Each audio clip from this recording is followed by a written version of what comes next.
بسم الله الرحمن الرحيم. அஸ்ஸலாமு அலைக்கும் வரஹ்மத்துல்லாஹி வபரகாத்துஹு. எல்லாம் அல்ல அல்லாஹ்வின் நல்லடியார்களே, சகோதர சகோதரிகளே, அல்லாஹ் நமக்கு வழங்கியிருக்கக்கூடிய இந்த இஸ்லாமிய மார்க்கத்தை அதனுடைய தூய்மையான வடிவத்தில் அறிந்து கொள்ள வேண்டும் என்ற பேராவலோடு தமிழ்நாடு தௌஹீத் ஜமாத் ரியாத் மண்டலம் சார்பாக நடைபெறக்கூடிய இந்த சிறப்பு சொற்பொழிவு நிகழ்ச்சியில் நாம் எல்லாம் இங்கே ஒன்று கூடியிருக்கின்றோம். தமிழ்நாடு தௌஹீத் ஜமாத் என்ற இந்த அமைப்பு இஸ்லாம் சொல்லக்கூடிய அடிப்படை கொள்கையை மக்கள் மத்தியில் தெள்ளத் தெளிவாக எடுத்து எம்பக்கூடிய ஒரு சிறப்பான முறையில் பிரச்சாரத்தை மேற்கொண்டு வருகின்றது. அல்லாஹ்வுடைய மகத்தான கிருபையால் நபிகள் நாயகம் ஸல்லல்லாஹு அலைஹி வஸல்லம் அவர்கள் எப்படி இந்த மார்க்கத்தை மக்கள் மத்தியில் அறிமுகப்படுத்தினார்களோ, அல்லாஹ் தன்னுடைய திருமறையில் இந்த மார்க்கத்தை எத்தகைய விதத்தில் அறிமுகப்படுத்தி உள்ளானோ அதை அப்படியே மக்கள் மத்தியில் எடுத்து எம்பக்கூடிய பணியை தமிழ்நாடு தௌஹீத் ஜமாத் செய்து வருகின்றது. இதனுடைய பிரதான பிரச்சாரமே வஹியை தவிர வேறு எதையும் பின்பற்றக்கூடாது, வஹியை மட்டும்தான் பின்பற்ற வேண்டும், வஹி அல்லாததை நாம் பின்பற்றுவோமேயானால் அது நம்மளை வழிகேட்டில் கொண்டு போய் விட்டுவிடும் என்பது தான் தௌஹீத் ஜமாத்தினுடைய பிரதான பிரச்சாரம். இந்த பிரச்சாரத்தை நாம் மக்கள் மத்தியில் செய்யும் பொழுது வஹி அல்லாததை பின்பற்றக்கூடியவர்கள் அனைவருக்கும் மிகப்பெரிய அளவுக்கு இதற்கு எதிர்ப்பு தெரிவிக்கக்கூடிய ஒரு நிலையை நம்ம பார்க்கின்றோம். ஏன் வஹியை மட்டுமே பின்பற்றுங்கள் என்று சொல்வது ஏன் அவர்களுடைய உள்ளத்தை புண்படுத்துது? அது ஏன் அவர்களால் ஜீரணிக்க முடியலை அப்படின்னா, வஹி அல்லாதை அவர்கள் பின்பற்றி வருகின்றார்கள். இப்போ திருடர்கள் ஜாக்கிரதைன்னு போர்டு போட்டால் அது திருடர்களுக்குடைய உள்ளத்தை பாதிக்கும். அந்த மாதிரி வஹி அல்லாத பின்பற்றுறது வழிகேடுன்னு சொன்னால் உடனே அவங்கெல்லாம் குதிக்கிறாங்க, எப்படி எங்களை திட்டுறீங்க? அப்போனா என்ன அர்த்தம்? அப்போ வஹி அல்லாத நாங்கள் பின்பற்றிக்கிட்டு இருக்கிறோம், எங்களை எப்படி குறை சொல்கிறீங்க என்ற ரீதியில் தான் இவர்கள் கேள்விகளை எழுப்புகின்றார்கள். வஹி அல்லாதது வழிகேடு என்பதை அல்லாஹ் தன்னுடைய திருமறையில் தெளிவுபடுத்தி விட்டான். நபிகள் நாயகம் ஸல்லல்லாஹு அலைஹி வஸல்லம் அவர்களுக்கு அல்லாஹ் வழங்கிய போதனைகளில் பிரதானமானது உனக்கு அருளப்பட்டதை மட்டுமே நீ பின்பற்ற வேண்டும். இதை தான் அல்லாஹ் நபிகள் நாயகம் ஸல்லல்லாஹு அலைஹி வஸல்லம் அவர்களுக்கு போதனையாக சொல்லி காட்டியிருக்கின்றான். மனித குலத்திற்கு வழங்கிய அறிவுரைகளில் பிரதான அறிவுரையும் முதலாவதான அறிவுரையுமாக இந்த வஹியை மட்டும்தான் பின்பற்ற வேண்டும் என்ற அறிவுரை தான் ஃபஸ்ட்டு அப்படின்றத நம்ம திருமறை குர்ஆன்லையும் நம்ம பார்க்கின்றோம். ஆதம் அலைஹிஸ்ஸலாம் அவர்கள் அல்லாஹ் படைத்தான். அவர்களுக்கு பணியை சொல்லி மலக்குமார்களையும் ஷைத்தானையும் சொல்லும் பொழுது ஷைத்தான் பணியை மறுத்து விட்டான். அப்போ ஆதம் அலைஹிஸ்ஸலாம் அவர்களுக்கு அல்லாஹ் ஒரு சோதனையும் விட்டான். இந்த மாதிரி இந்த லா தக்ரபு ஹாதிஹி ஷஜரா, இந்த மரத்தை நீங்கள் நெருங்காதீங்க என்று அல்லாஹ் சொன்னான். ஆனால் ஷைத்தான் வழிகெடுத்து அந்த மரத்தை நெருங்க வைத்து விட்டான். அப்போ அல்லாஹ் அவர்களை இந்த பூமிக்கு அனுப்பும் பொழுது அல்லாஹ் மனித குலத்திற்கு சொன்ன முதல் அறிவுரையே என்ன? ஃபஇம்மா யஅதி அன்னக்கும் மின்னி ஹுதன், என்னிடத்திலிருந்து உங்களுக்கு நேர்வழி வரும், அந்த நேர்வழியை யார் பின்பற்றுகின்றாரோ அவர் பயப்பட தேவையில்லை, கவலைப்படவும் வேண்டாம் என்று சொல்லி அல்லாஹ் தன்னுடைய திருமறையில் ஆதம் நபிக்கு சொன்ன அறிவுரையை நமக்கு சொல்லி காட்டுகின்றான். அப்போ ஆதம் நபிக்கு அல்லாஹ் சொன்ன அறிவுரை, ஃபஸ்ட்டு அறிவுரை என்ன? என்னிடத்தில் இருந்து வரக்கூடிய வஹி செய்தியை மட்டும்தான் நீ பின்பற்ற வேண்டும். இப்போ வஹி அல்லாததெல்லாம் பின்பற்ற வேண்டும் என்று சொல்லக்கூடியவர்கள் இருக்கின்றார்களே, சஹாபாக்களை பின்பற்ற வேண்டும், இமாம்களை பின்பற்ற வேண்டும். சஹாபாக்களுக்கு தெரியாது உங்களுக்கு தெரிந்து விட்டதா? இமாம்கள் எவ்வளவு ஹதீஸ்களை கரைத்து குடித்திருக்கின்றார்கள், அவங்களுக்கு தெரியாதெல்லாம் உங்களுக்கு தெரிந்து விட்டதா என்றெல்லாம் யாரெல்லாம் கேள்வி கேட்கின்றார்களோ அவர்களுக்கு அல்லாஹ் பதிலடி கொடுக்கக்கூடிய விதத்தில் தான் இந்த வசனத்தை இறக்கியிருக்கிறான். ஏன்? சகாபாக்களுக்கு தெரியாது உங்களுக்கு தெரிந்து விட்டதா, வஹியை மட்டும்தான் பின்பற்றணுன்றீங்க, சகாபாக்கள் செய்கிறது மார்க்கம் என்று யாரெல்லாம் சொல்கின்றார்களோ அவர்களுக்கு இந்த வசனத்தில் பதிலடி இருக்கின்றது. ஆதம் அலைஹிஸ்ஸலாம் அவர்களுக்கு தெரியாது உங்களுக்கு தெரிஞ்சிருச்சா? இப்படி கேள்வி கேட்கலாம்ல. ஆதம் நபிக்கு அல்லாஹ் எந்த அளவிற்கு சிறப்பாக கொடுத்திருந்தான், இந்த உலகத்தில் உள்ள அனைத்து பொருளினுடைய பெயரையும் அவருக்கு அல்லாஹ் கற்றுக் கொடுத்திருந்தான். அல்லாஹ் தன்னுடைய திருமறையில் தெளிவுபடுத்துகிறான். அப்போ ஆதம் அலைஹிஸ்ஸலாம் அவர்களுக்கு இந்த உலகத்தில் உள்ள அனைத்து பொருள்களுடைய பெயரையும் அல்லாஹ் கற்றுக் கொடுத்திருக்கின்றான் என்றால் அப்போ எந்த அளவுக்கு இல்ம அல்லாஹ் கொடுத்துருப்பான். நமக்கு இருக்கக்கூடிய மூளையினுடைய அந்த செய்திகளை நம்ம பெற்றிருக்கிறோம்ல, இந்த மூளையெல்லாம் ஆதம் அலைஹிஸ்ஸலாம் அவர்களுடைய ஜீன்லேருந்து கடத்தப்பட்டதனுடைய லட்சத்தில் கோடியில் ஒரு பங்கு தான். அதுலேயே இவ்வளவு சிந்திக்கிறோமே, அப்போ ஆதம் அலைஹிஸ்ஸலாம் அவர்களுடைய மூளை எவ்வளவு சிந்தனைக்குரிய ஒரு சிறப்பான ஒரு இல்மை பெற்றவராக, இல்மை பெற்ற மூளையாக இருந்திருக்கும். சிந்திக்கணுமா இல்லையா? அப்படி சிறப்பான இல்மை அல்லாஹ்விடத்திலிருந்து நேரடியாக பெற்றவர்கள். நமக்கு இல்மு கிடைச்சதெல்லாம் வந்து நம்மளுடைய ஆசிரியர் சொல்லி கொடுத்துருப்பாரு, நம்மளுடைய உம்மா அப்பா சொல்லி கொடுத்துருப்பாங்க. இப்படி நமக்கு இல்மு கிடைச்சிருக்கும். அப்படி சொல்லி கொடுத்தவங்க கூட தப்பாக சொல்லி கொடுத்துருக்கலாம். ஆனால் ஆதம் அலைஹிஸ்ஸலாம் அவர்களுக்கு இல்மு எப்படி கிடைச்சிச்சு? அல்லாவே நேரடியாக கற்றுக் கொடுத்துருக்கலாம். ஆதம் அலைஹிஸ்ஸலாம் அவர்களுடைய டீச்சர் யார்? அல்லாவே டீச் பண்ணியிருக்கிறான். நீ இந்த இதை நீ கற்றுக்கோ. அப்போ எந்த அளவுக்கு அல்லாஹ் கற்றுக் கொடுத்துருப்பான்னு பார்த்துக்கிறங்க. அப்படி கற்றுக்கொண்ட ஆதம் அலைஹிஸ்ஸலாம் அவர்களை அவன் இஷ்டப்பிரகாரம் நீ செயல்படலாம்னு சொல்லியிருந்திருக்கலாம். அவங்களே அவங்க இஷ்டப்பிரகாரம் செய்யக்கூடாதான். நீ நினச்சதெல்லாம் மார்க்கம் கிடையாது. நீ நினச்ச மாதிரிலாம் என்னிடத்திலிருந்து பாடம் படித்தவர், நீ விரும்பின மாதிரி செய்து கொள் என்றால் சொன்னால் அப்படி சொல்லலை. ஃபைம்மா யாழ்த்தி அன்னக்கும் மின்னி ஹுதன், என்னிடத்திலிருந்து நேர்வழி வரும். நீ உலகத்துக்கு போனாலும் உன்னுடைய மூளையை வச்சு சிந்தி பண்ணி எதுவும் செஞ்சிடக்கூடாது. என்னிடத்திலிருந்து வகி வந்துக்கிட்டே இருக்கும். அந்த வகி செய்தியை மட்டும்தான் நீ பின்பற்ற வேண்டும் என்று அல்லாஹ் தன்னுடைய திருமறையில் கட்டளையிட்டிருக்கின்றான் என்றால், அப்போ ஆதம் அலைஹிஸ்ஸலாம் அவர்களுடைய மூளையோடு ஒப்பிடும் பொழுது சஹாபாக்களோ இமாம்களோ அவங்க பெரிய அறிஞர்கள்னு யாராவது சொல்ல முடியுமா? அல்லாஹ்வுக்கு கொஞ்சம் சொல்லுங்கள். அல்லாஹ்வுடைய தூதருடைய செய்தி அல்லாத மற்ற செய்திகளை எல்லாம் மனிதர்கள் சொல்லக்கூடிய செய்தியை வகி செய்தியாக நாங்கள் வந்து அதையும் மார்க்கமாக பின்பற்றுவோம் என்று சொல்லக்கூடியவர்களை பார்த்து கேட்கின்றோம். உங்களுக்கு உண்மையிலேயே நீங்கள் வந்து உண்மையாளர்களாக இருந்தால் இவர்கள் ஆதம் அலைஹிஸ்ஸலாம் அவர்களை விடவா பெரிய அறிவாளி உலகத்தில் இருக்க போகிறாங்க? அப்போ ஆதம் நபிக்கு அல்லாஹ்வுடைய கட்டளை என்ன? ஏன்ட்டிருந்து வரக்கூடிய செய்தி தான் பின்பற்ற வேண்டும் என்று அல்லாஹ் சொல்லிவிட்டால், அப்போ மற்றவர்கள்லாம் எம்மாத்திரம் என்று சிந்திக்கணுமா இல்லையா? விளங்காமல் இது போன்ற வேலைகளை செய்து கொண்டிருக்கின்றார்கள். அதில் நம்மளை பிரதானமாக எதிர்க்கிறதுல ஃபஸ்ட்டு நிற்கக்கூடியவர்கள் இந்த சலஃபுகள் என்று தங்களை சொல்லிக்கொள்ளக்கூடியவர்கள் தான். என்ன சொல்கிறாங்க? சகாபாக்கள் வந்து சகாபாக்களையும் நம்ம பின்பற்ற வேண்டும். சகாபாக்களையும் நாம் வந்து அவங்களும் நம்மளுடைய மார்க்கத்தினுடைய அத்தாரிட்டி. சகாபாக்களை பின்பற்றாவிட்டால் நாமெல்லாம் வழிகேட்டில் போய்விடுவோம். சகாபாக்களுக்கு தெரியாது, உங்களுக்கு தெரிந்து விட்டதா? சகாபாக்கள் எப்படிப்பட்டவர்கள் தெரியுமா? அவர்கள் அல்லாஹ்வுடைய தூதரிடத்தில் பாடம் படித்தவர்கள். அவங்க எப்படி விளங்கினார்களோ அப்படித்தான் நாம் விளங்க வேண்டும். அதுக்கு மேலே நம்ம சிந்திக்கக்கூடாது என்றெல்லாம் இந்த சலஃபுகள் வந்து சொல்லக்கூடியதை பார்க்கின்றோம். நம்ம என்ன கேட்குறோம்? சிம்பிளான மேட்ரு. வகியைத்தான் பின்பற்ற வேண்டும் என்று அல்லாஹ் சொல்கிறான்ல, வகி செய்தியைத்தான் பின்பற்ற வேண்டும் என்று அல்லாஹ் கட்டளையிட்ட பிறகு சகாபாக்களை எப்படி நீங்கள் பின்பற்றுவீங்க? சகாபாக்களுக்கு வகி வந்துச்சா? நபி அல்லாதவர்களுக்கு தான் வகி வராதே. அப்படி அல்லாஹ் தன்னுடைய திருமறையில் வந்து தெளிவுபடுத்தி விட்டானே, ரசூல் ஸல்லல்லாஹு அலைஹி வஸல்லம் மூலமாக தெளிவுபடுத்தி விட்டானே. அப்போ வகி செய்தி யாருக்கு அருளப்பட்டதோ ரசூல் ஸல்லல்லாஹு அலைஹி வஸல்லம் அவர்களுக்கு வகி அருளப்பட்டதுனால அவர்களுடைய அந்த செய்தியை பின்பற்ற வேண்டும் என்று நாம் சொல்கின்றோம். ரசூல் ஸல்லல்லாஹு அலைஹி வஸல்லம் அவர்கள் சொன்னதில் கூட உலக விஷயத்தில் அவங்க இஷ்டப்பிரகாரம் சொன்ன விஷயத்தை பின்பற்றக்கூடாது. அப்படி பின்பற்றுவது வந்து மார்க்கத்தில் சொல்லப்படவில்லை. ரசூல் ஸல்லல்லாஹு அலைஹி வஸல்லம் அவர்கள் உஹது போரில் அடிபட்டாங்க, வாய் வெட்டுப்பட்டுச்சு. வெட்டுப்பட்ட வாயில் வந்துக்கிட்டு சாம்பல் அள்ளி பூசினாங்களா இல்லையா? ஃபாத்திமா ரலியல்லாஹு அன்ஹா பூசி விட்டாங்கல்ல. இப்போ ஒருத்தர் இதே சலஃபு கொள்கையில் இருக்கக்கூடிய ஒரு நபருக்கு வந்து வாயில் பிளேடு கீறிடுச்சுன்னு வைங்க, இவர் என்ன செய்வார்? இவர் ஆஸ்பத்திரியில் போய் ஸ்டிச்சிங் போடுவாரா, இல்லை டக்குன்னு ஒரு ஓலமர பாயை எடுங்க இருங்க அப்படின்னு சொல்லி அந்த சாம்பல் அள்ளி வாயில் பூசிக்கிடுவாரா? பூச மாட்டார்ல. அதில் மட்டும் தெளிவாக இருக்காங்க. அதை நாங்கள் செய்யக்கூடாது, செஞ்சால் மேற்கொண்டு புண்ணா போயிடும், தெரியுதுல. அப்போ வந்து ரசூல் ஸல்லல்லாஹு அலைஹி வஸல்லம் அவர்களுடைய விஷயத்துலையும் கூட வகி அல்லாமல் ரசூல் ஸல்லல்லாஹு அலைஹி வஸல்லம் அவர்கள் அவங்களுடைய விருப்ப பிரகாரம் செய்திருப்பாங்களே. ஒட்டகத்தில் போனது, கோவேரி கழுதையில் போனது, குதிரையில் போனது, இதெல்லாம் இவர்கள் பின்பற்றுவார்களா? அதெல்லாம் உலக விஷயம். அப்போ இவர்கள் வந்து ஒரு ஊர்லேருந்து இன்னொரு ஊருக்கு போகிறதுக்கு இவர்களுக்கு ஏரோப்ளேன் தேவைப்படுது.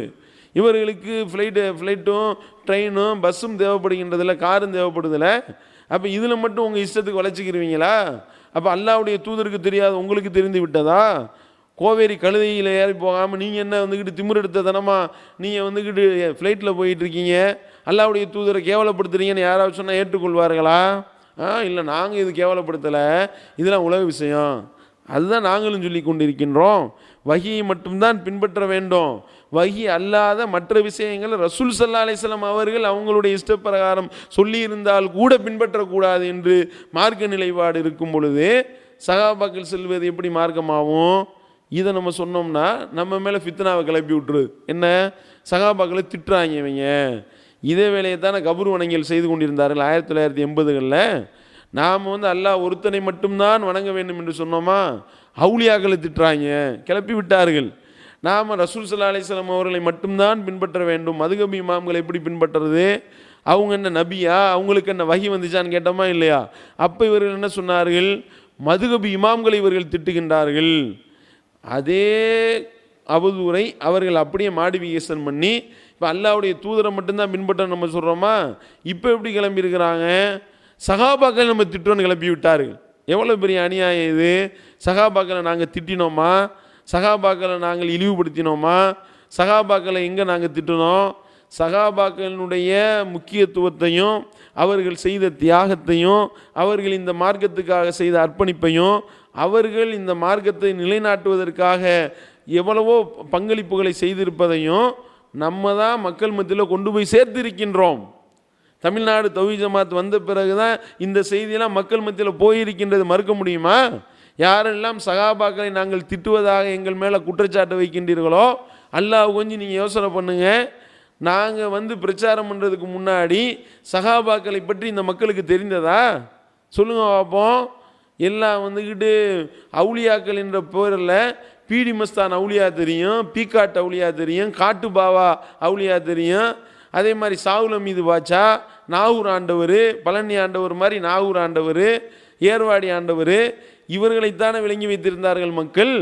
தௌஹீத் ஜமாத்தினுடைய எழுச்சி பிரச்சாரம் மக்கள் மத்தியில் எடுத்து எம்பப்பட்ட பிறகு தானே முஸாப் பின் உமைர்னா யாரு தெரிந்தது, காப் பின் மாலிக்னா யாரு தெரிந்தது, முஆதுனா யாரு தெரிந்தது. அதே மாதிரி இன்னும் பிற அபு தல்ஹானா யாரு, அபு ஹுரைரானா யாரு, எல்லா விஷயம் எப்போ தெரிஞ்சது? அப்துல் ரஹ்மான் இப்னு அவுஃப் என்றால் யார், இதெல்லாம் பின்னாடி தெரியுமா? புகாரி ஹதீஸ் நூல் கூட தெரியாதேங்க சமுதாயத்துக்கு, முஸ்லீம் சமுதாயத்துக்கு. புகாரினா என்ன விளங்கி வைத்திருந்தார்கள்? புகாரி தெரியுமா அப்படின்னு கேட்டால் தெரியுமே, சென்னையில் உள்ள ஒரு பிரபல்யமான ஹோட்டலு, அது திங்கிறதை பற்றி தான் தெரியும். புகாரி ஹோட்டலை பற்றி தான் தெரிஞ்சு வைத்திருந்தார்கள். புகாரி ஹதீஸ் நூலை பற்றி எங்கே தெரிஞ்சு வைத்திருந்தார்கள்? கொஞ்சம் சிந்தனை பண்ணி பாருங்கள். அப்போ நாங்கள் ரசூல் நபி தோழர்களை திட்டுகின்றோம் என்று சொல்லுவது எங்கள் மேலே சொல்லக்கூடிய அபாண்டம் இல்லையா, அவதூறு இல்லையா? நாங்கள் என்ன செய்கிறோம்? நீங்கள் நபி தோழர்களை பின்பற்ற வேண்டும் என்று சொல்கிறீங்க. அப்படி பின்பற்ற வேண்டும் என்று சொல்லும் பொழுது அல்லாஹ்வுடைய தூதரா நபி தோழர்களான்னு வரும் பொழுது நபி தோழர்கள் இல்லை, நபிகள் நாயகம் ஸல்லல்லாஹு அலைஹி வஸல்லம் அவர்களை தான் பின்பற்ற வேண்டும். இதைத்தானே நாங்கள் பிரதானமாக சொல்லி கொண்டிருக்கின்றோம். அதுக்காக தான் என்ன கேட்குறோம்? நபி தோழரை நீங்கள் பின்பற்றணும்னு சொல்கிறீங்கல்ல, நபி தோழர்களைத்தான் பின்பற்றினால்தான் நேரு வழின்னு சொல்கிறீங்கல்ல, அவங்க மார்க்கத்துக்கு முரணான பல ஃபத்வாக்களை கொடுத்துருக்குறாங்க, மார்க்கத்துக்கு முரணான நிறைய வேலைகளை செஞ்சுருக்கிறாங்க. அந்த அடிப்படையில் நம்ம நபித்தோழர்களை பின்பற்றக்கூடாது. இதுக்கு தான் சொல்கிறோம். நீங்கள் அவர்களை பின்பற்ற வேண்டும் என்று நீங்கள் இழுத்து விட்றீங்க. அப்போ இழுத்து விடும்போது நம்ம என்ன செய்கிறோம்? இல்லைங்க, அவர் அவங்கள பின்பற்றுவதற்கு தகுதியானவர்கள் கிடையாது, அவங்க செஞ்ச தியாகமோ அவங்க செஞ்ச அர்ப்பணிப்போ அவங்களுடைய அந்த இன்வால்மெண்ட்டோ அவங்களுடைய இறையச்சமோ அவங்களுடைய உள தூய்மை அளவுக்கோ நம்ம வர முடியாது. அதை நம்ம மறுக்கலை. ஆனால் அவர்கள் செய்தது மார்க்க அடிப்படையில் அவர்களை பின்பற்றலாமா? இதுதான் கேள்வி. இதை நாம் சிந்திக்கணுமா இல்லையா? எத்தனையோ நபித்தோழர்களுடைய செயல்பாடுகள், அந்த செயல்பாடுகள் மார்க்கத்துக்கு முரணான வகையில் அமைந்திருக்கின்றது. நீங்கள் சொல்கிறீங்கல்ல, நபித்தோழர்களை எங்களை பின்பற்ற சொல்கிறீங்க, எல்லாரும் பின்பற்ற வேண்டும் என்று சொல்கிறீங்க. நபித்தோழர்களை வேற நபித்தோழர்கள் பின்பற்றினார்களா? அதை சிந்திக்கணுமா இல்லையா? இப்போ ஒரு விஷயத்தில் முடிவு எடுக்கணும். இந்த முடிவு எப்படிங்க, இது என்ன முடிவு எடுக்கிறது மார்க்க அடிப்படையில்னு கேட்கும் பொழுது, ஒரு நபித்தோழர் சொன்னதை கேட்டாங்களா, அல்லது சக நபித்தோழர்கள் சொன்னதை கேட்டாங்களா, அல்லது ரசூல் ஸல்லல்லாஹு அலைஹி வஸல்லம் அவர்கள் சொன்னதை கேட்டார்களா? சிந்திச்சு பாருங்க. இப்னு உமர் ரலியல்லாஹு அவங்களுடைய செய்தி எடுங்க, திருமிதியில் இடம்பெறக்கூடிய ஆதாரபூர்வமான செய்தி 753வது செய்தியாக இடம்பெற்றிருக்கின்றது. இப்னு உமர் ரலியல்லாஹு அவங்களிடத்தில் ஒரு சிரியாவாசி போய் கேட்குறாரு, தமத்து என்ற ஒரு ஹஜ்ஜு முறை இருக்கிறது. நபிகள் நாயகம் ஸல்லல்லாஹு அலைஹி வஸல்லம் அவர்கள் தமத்து என்ற ஒரு ஹஜ்ஜு முறையை அறிமுகப்படுத்தி இருந்தார்கள். 3 விதமான ஹஜ்ஜு முறை மார்க்கத்தில் அனுமதி இருக்குது. அதில் ஒரு விதமானது என்ன? தமத்துனா ஜாலியாக இருக்கிறது. அதாவது இஹ்ராம் கட்டி உம்ரா செய்து விட்டு இஹ்ராமிலிருந்து விடுபட்டு விட்டு துல்ஹஜ் பிற 8ஆம் நாள் மினாவிலிருந்து ஹஜ்ஜுடைய கிரைகளை செய்வதற்காக இஹ்ராம் அணிவது. இதுக்கு இடைப்பட்ட நேரத்தில் இஹ்ராமில் இல்லாமல் ஜாலியாக இருந்து கொள்வதற்கு பேர் தான் தமத்து. இந்த தமத்து முறையை நபிகள் நாயகம் ஸல்லல்லாஹு அலைஹி வஸல்லம் அவர்கள் அங்கீகரித்து இருக்கின்றார்கள். அல்லாஹ்வும் குர்ஆனில் சொல்லி காட்டுறான். தமத்து முறையில் ஹஜ்ஜு செய்யலாம் என்பதை அல்லாஹ்வும் குர்ஆனில் சொல்லி காட்டுகின்றான். திருமறை குர்ஆனுடைய வசனங்களும் இருக்கின்றது. ஆனால் உமர் ரலியல்லாஹு அன்ஹு என்ன செஞ்சாங்க, தமத்து ஹஜ்ஜு செய்கிறத வந்து தடை செய்து விட்டார்கள். ஹதீஸ்களில் பார்க்குறோம். அப்போ வந்து இப்னு உமர் ரலியல்லாஹு அன்ஹு அவங்களிடத்துல போய் ஒரு சிரியாவாசி கேட்குறாரு. யார்? இப்னு உமர். யார்? உமர் ரலியல்லாஹு அன்ஹுடைய மகன். அவங்களிடத்துல போய் கேட்குறாங்க, இப்னு உமரே, தமத்து ஹஜ்ஜு செய்கிறதுக்கு மார்க்கத்தில் அனுமதி இருக்கும் பொழுது உங்கள் வாப்பா தமத்து ஹஜ்ஜு செய்கிறது ஹராம்னு ஆக்கி வச்சுருக்காரு. இப்போ தமத்து ஹஜ்ஜு கூடுன்றீங்களா கூடாதுன்றீங்களா, என்ன சொல்கிறீங்க அப்படின்னு யார் கேட்குறா? இப்னு உமர்கிட்ட போய் உங்கள் வாப்பா தமத்து ஹஜ்ஜை தடை செஞ்சுருக்கிறாரே, இது குறித்து நீங்கள் என்ன சொல்கிறீங்கன்னு கேட்குறாங்க. இந்த கேள்வியை இப்போ இருக்கக்கூடிய சலஃபுகளிடத்தில் சொன்னால் என்ன சொல்லுவீங்க? இப்னு உமர் ரலியல்லாஹு சொல்லிட்டா மாற்று கருத்து இல்லை, உமர் ரலியல்லாஹு தமத்து ஹஜ்ஜு ஹராம்ட்டாரா, ஹராம் தான் என்று தானே நீங்கள் சொல்லுவீங்க. ஏன் உமர் ரலியல்லாஹுக்கு தெரியாததா? ஹுலஃபாய ராஷிதீன்களில் ஒரு ஆள் இல்லை, நேர்வழிப்பட்ட ஹலிஃபாக்களில் ஒரு ஆளாக இருக்கக்கூடிய உமர் ரலியல்லாஹு சொல்கிறது தான் கரெக்டு என்று சொல்வீர்களா இல்லையா? ஆனால் இப்னு உமர் ரலியல்லாஹு என்ன சொன்னாங்க தெரியுமா? தமத்து ஹஜ்ஜு செய்யணுமா கூடாதான்னு கேட்குறியா? சரி வா, நான் ஒரு கேள்வி கேட்குறேன், அதுக்கு நீ பதில் சொல்லு, அதிலே இருந்தே உன்னுடைய கேள்விக்கு உண்டான பதில் கிடைக்கும்னு உமர் ரலியல்லாஹு அவர்களுடைய செய்தியை பற்றி இப்னு உமர் சொல்கிறார். என்ன சொல்கிறாரு? இப்போ வந்து நான் ரசூல் ஸல்லல்லாஹு அலைஹி வஸல்லம் அவர்கள் ஒரு விஷயத்தை அங்கீகரிச்சிருக்கிறாங்க, அனுமதி கொடுத்துருக்குறாங்க. ஆனால் என்னுடைய வாப்பா அந்த விஷயத்தை செய்ய தடுக்கிறாரு. இப்போ நான் வந்து எங்கள் வாப்பா சொல்கிறத கேட்கவா அல்லது ரசூல் ஸல்லல்லாஹு அலைஹி வஸல்லம் சொல்கிறத கேட்கவான்னு கேட்டிருக்காரு சிரியாவாசிட்ட. உடனே அந்த சிரியாவாசி சொல்கிறாங்க, அது எப்படி உங்கள் வாப்பா சொல்கிறத எப்படி கேட்க முடியும், ரசூல் ஸல்லல்லாஹு அலைஹி வஸல்லம் சொல்கிறத தானே கேட்கணும் அப்படின்னு இருக்காரு. அதுதான் இதுக்கும் பதில்.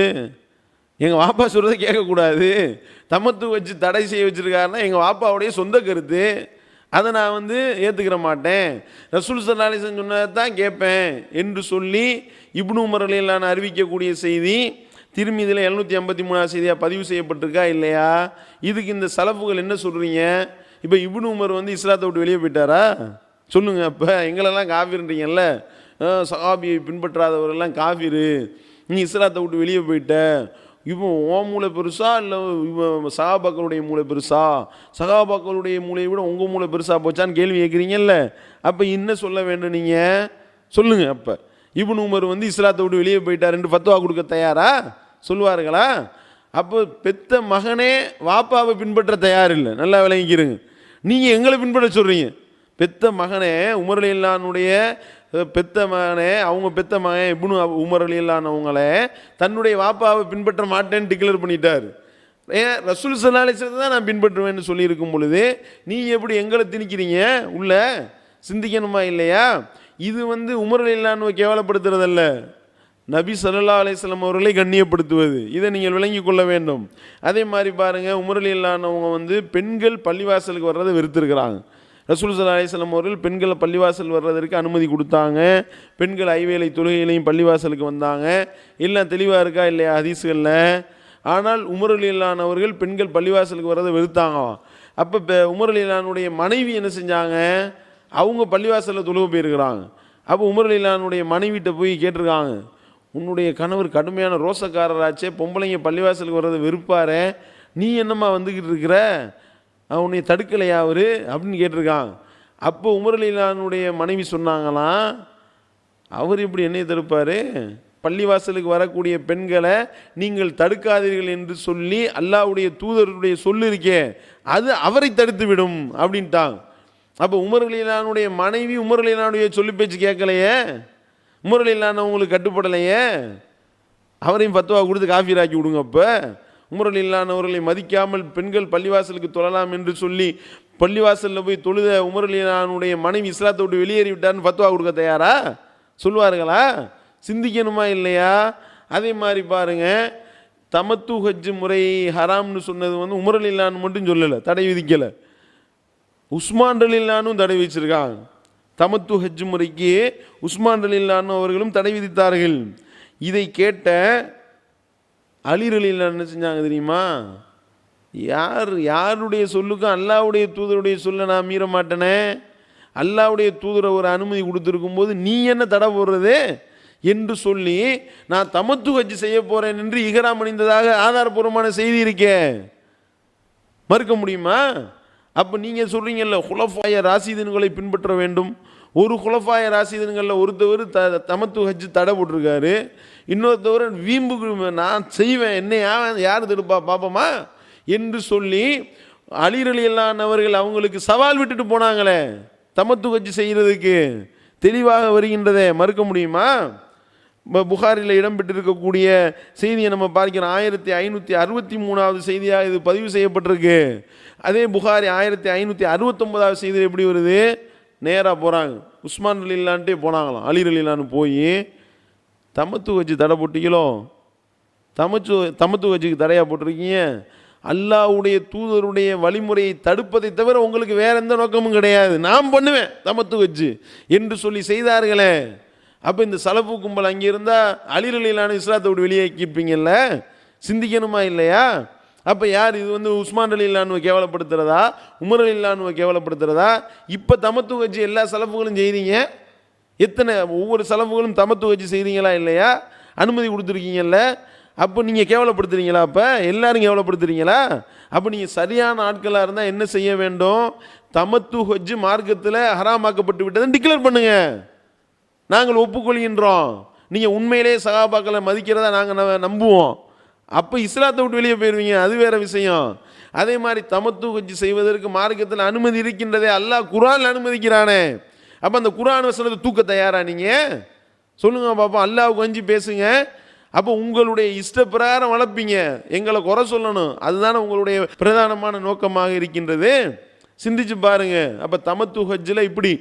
அதுக்கடுத்து பார்த்தீங்கன்னா இப்போ ஒளி செய்வதற்கு தண்ணி கிடைக்கல வச்சுக்கிறேங்க. இப்போ நம்ம என்ன செய்ய வேண்டும்?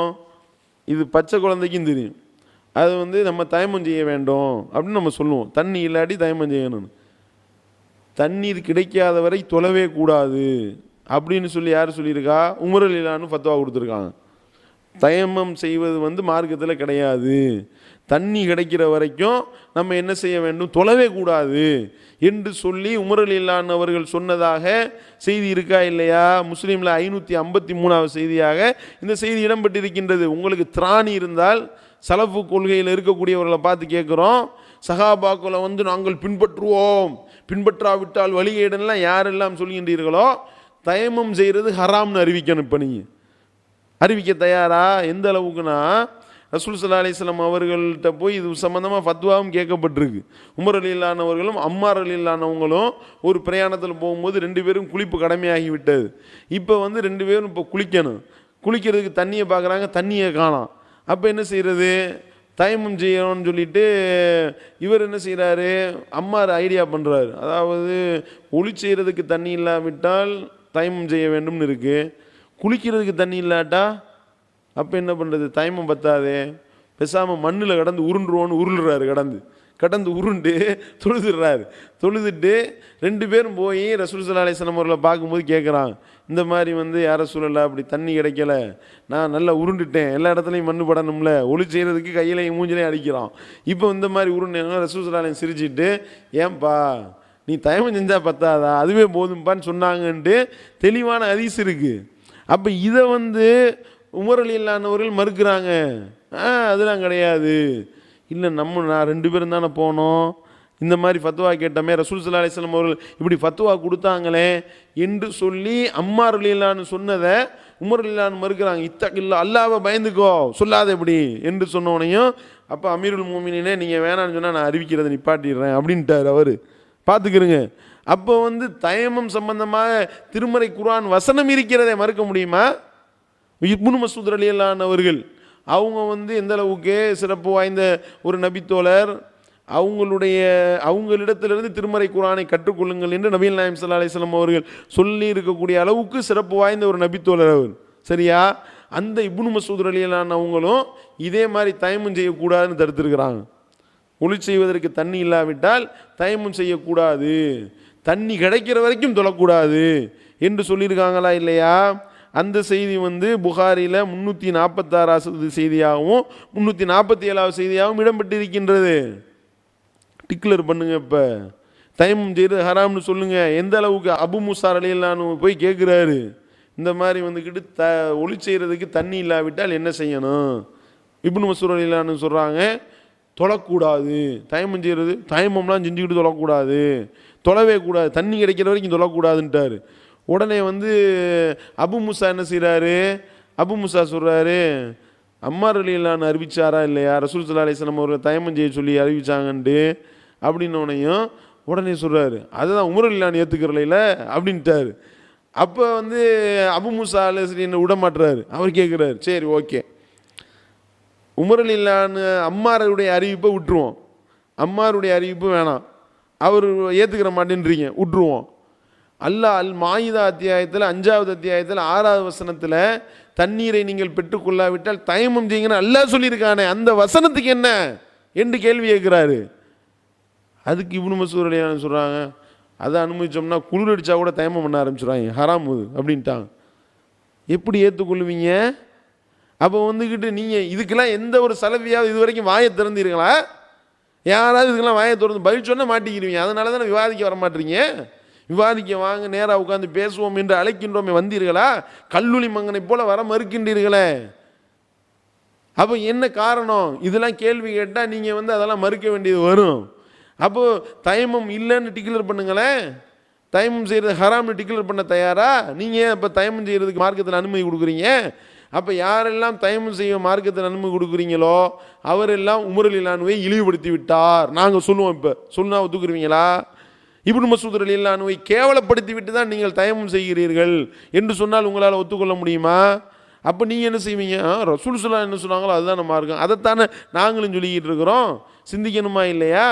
அப்போ இதை போன்று நம்ம சிந்திக்க வேணும். அதே மாதிரி பார்த்தீங்கன்னா அதில் சமாளிக்கிறது என்ன செய்வாங்க, பெருங்கூட்டத்தில் 1-2 பேர் தப்பு செஞ்சாலும் செய்வாங்களே ஒழிய கூட்டமாக தப்பு செய்ய மாட்டாங்க. இப்படி சமாளிக்கிறது. ரசூல் ஸல்லல்லாஹு அலைஹி வஸல்லம் அவர்களுடைய மரண நேரத்தில் அவங்க மௌத்தாவே போகலைன்னு சொல்லி ஒரு பெருங்கூட்டம் தானே சொல்லிச்சு. அதை எப்படி நீங்கள் ஒத்துக்குருவீங்க? அப்போ அவங்களுக்கு அபூபக்கர் ரலியல்லாஹு அன்ஹு அவர்கள் என்ற ஒரு சிங்கிள் மேன் உண்மன் ஆர்மியாக நின்று தானே ஒட்டுமொத்தமாக சகாபாக்கள் தப்பான கருத்திலிருந்து அதை மாற்றினாங்க. அப்போ பெருவாரியான கூட்டத்தில் உள்ளவர்களும் தவறிழைக்கக்கூடியவர்களாக இருந்திருக்கின்றார்களே. அதே மாதிரி ஆயிஷா ரலியல்லாஹு அன்ஹா அவங்க அலி ரலியல்லாஹு அன்ஹுவோட போர் புரிந்தாங்களே, எத்தனை சகாபாக்கள் வெட்டிக்கிட்டு செத்தாங்க. அப்போ உங்களுடைய கழுத்துக்களை ஒருவருக்கொருவர் வெட்டி காஃபிரா மாறிடாதீங்கன்னு நபிகள் நாயகம் ஸல்லல்லாஹு அலைஹி வஸல்லம் அவர்கள் சொன்ன அந்த எச்சரிக்கையை மீறி தங்களுக்கு மத்தியில் வெட்டிக்கிட்டு செத்தாருங்களே, பெருங்கூட்டம் தானே சண்டை போட்டுச்சு. அதே மாதிரி அலி ரலியல்லாஹு அன்ஹு அவங்களுக்கு முஆவியா ரலியல்லாஹு அன்ஹு அவங்களுக்கு மத்தியில் போர் நடக்கலையா? அதில் 2 பக்கமும் சஹாபாக்கள் தானே இருந்தார்கள். அப்போ வந்துக்கிட்டு இதுக்கெல்லாம் என்ன பதில் சொல்லுவீங்க? அப்போ சஹாபாக்களை பின்பற்றுவது தான் நேர்வழி என்று சொன்னால் கத்தி எடுத்துக்கிட்டு வெட்டிக்கிட்டு சாவ சொல்கிறீங்களா? சிந்திக்கணுமா இல்லையா? அப்போ சஹாபாக்களை பின்பற்றுவதனால எவ்வளவு பெரிய அது வந்து மார்க்கத்தில் வஹியை அல்லாத யாரெல்லாம் பின்பற்றுகின்றார்களோ அது வழிகேட்டில் தான் நம்மளை கொண்டு போய் தள்ளிவிடும் என்பதற்கு இதெல்லாம் ஆதாரமாக இல்லையா? சிந்தித்து பார்க்க வேண்டும்.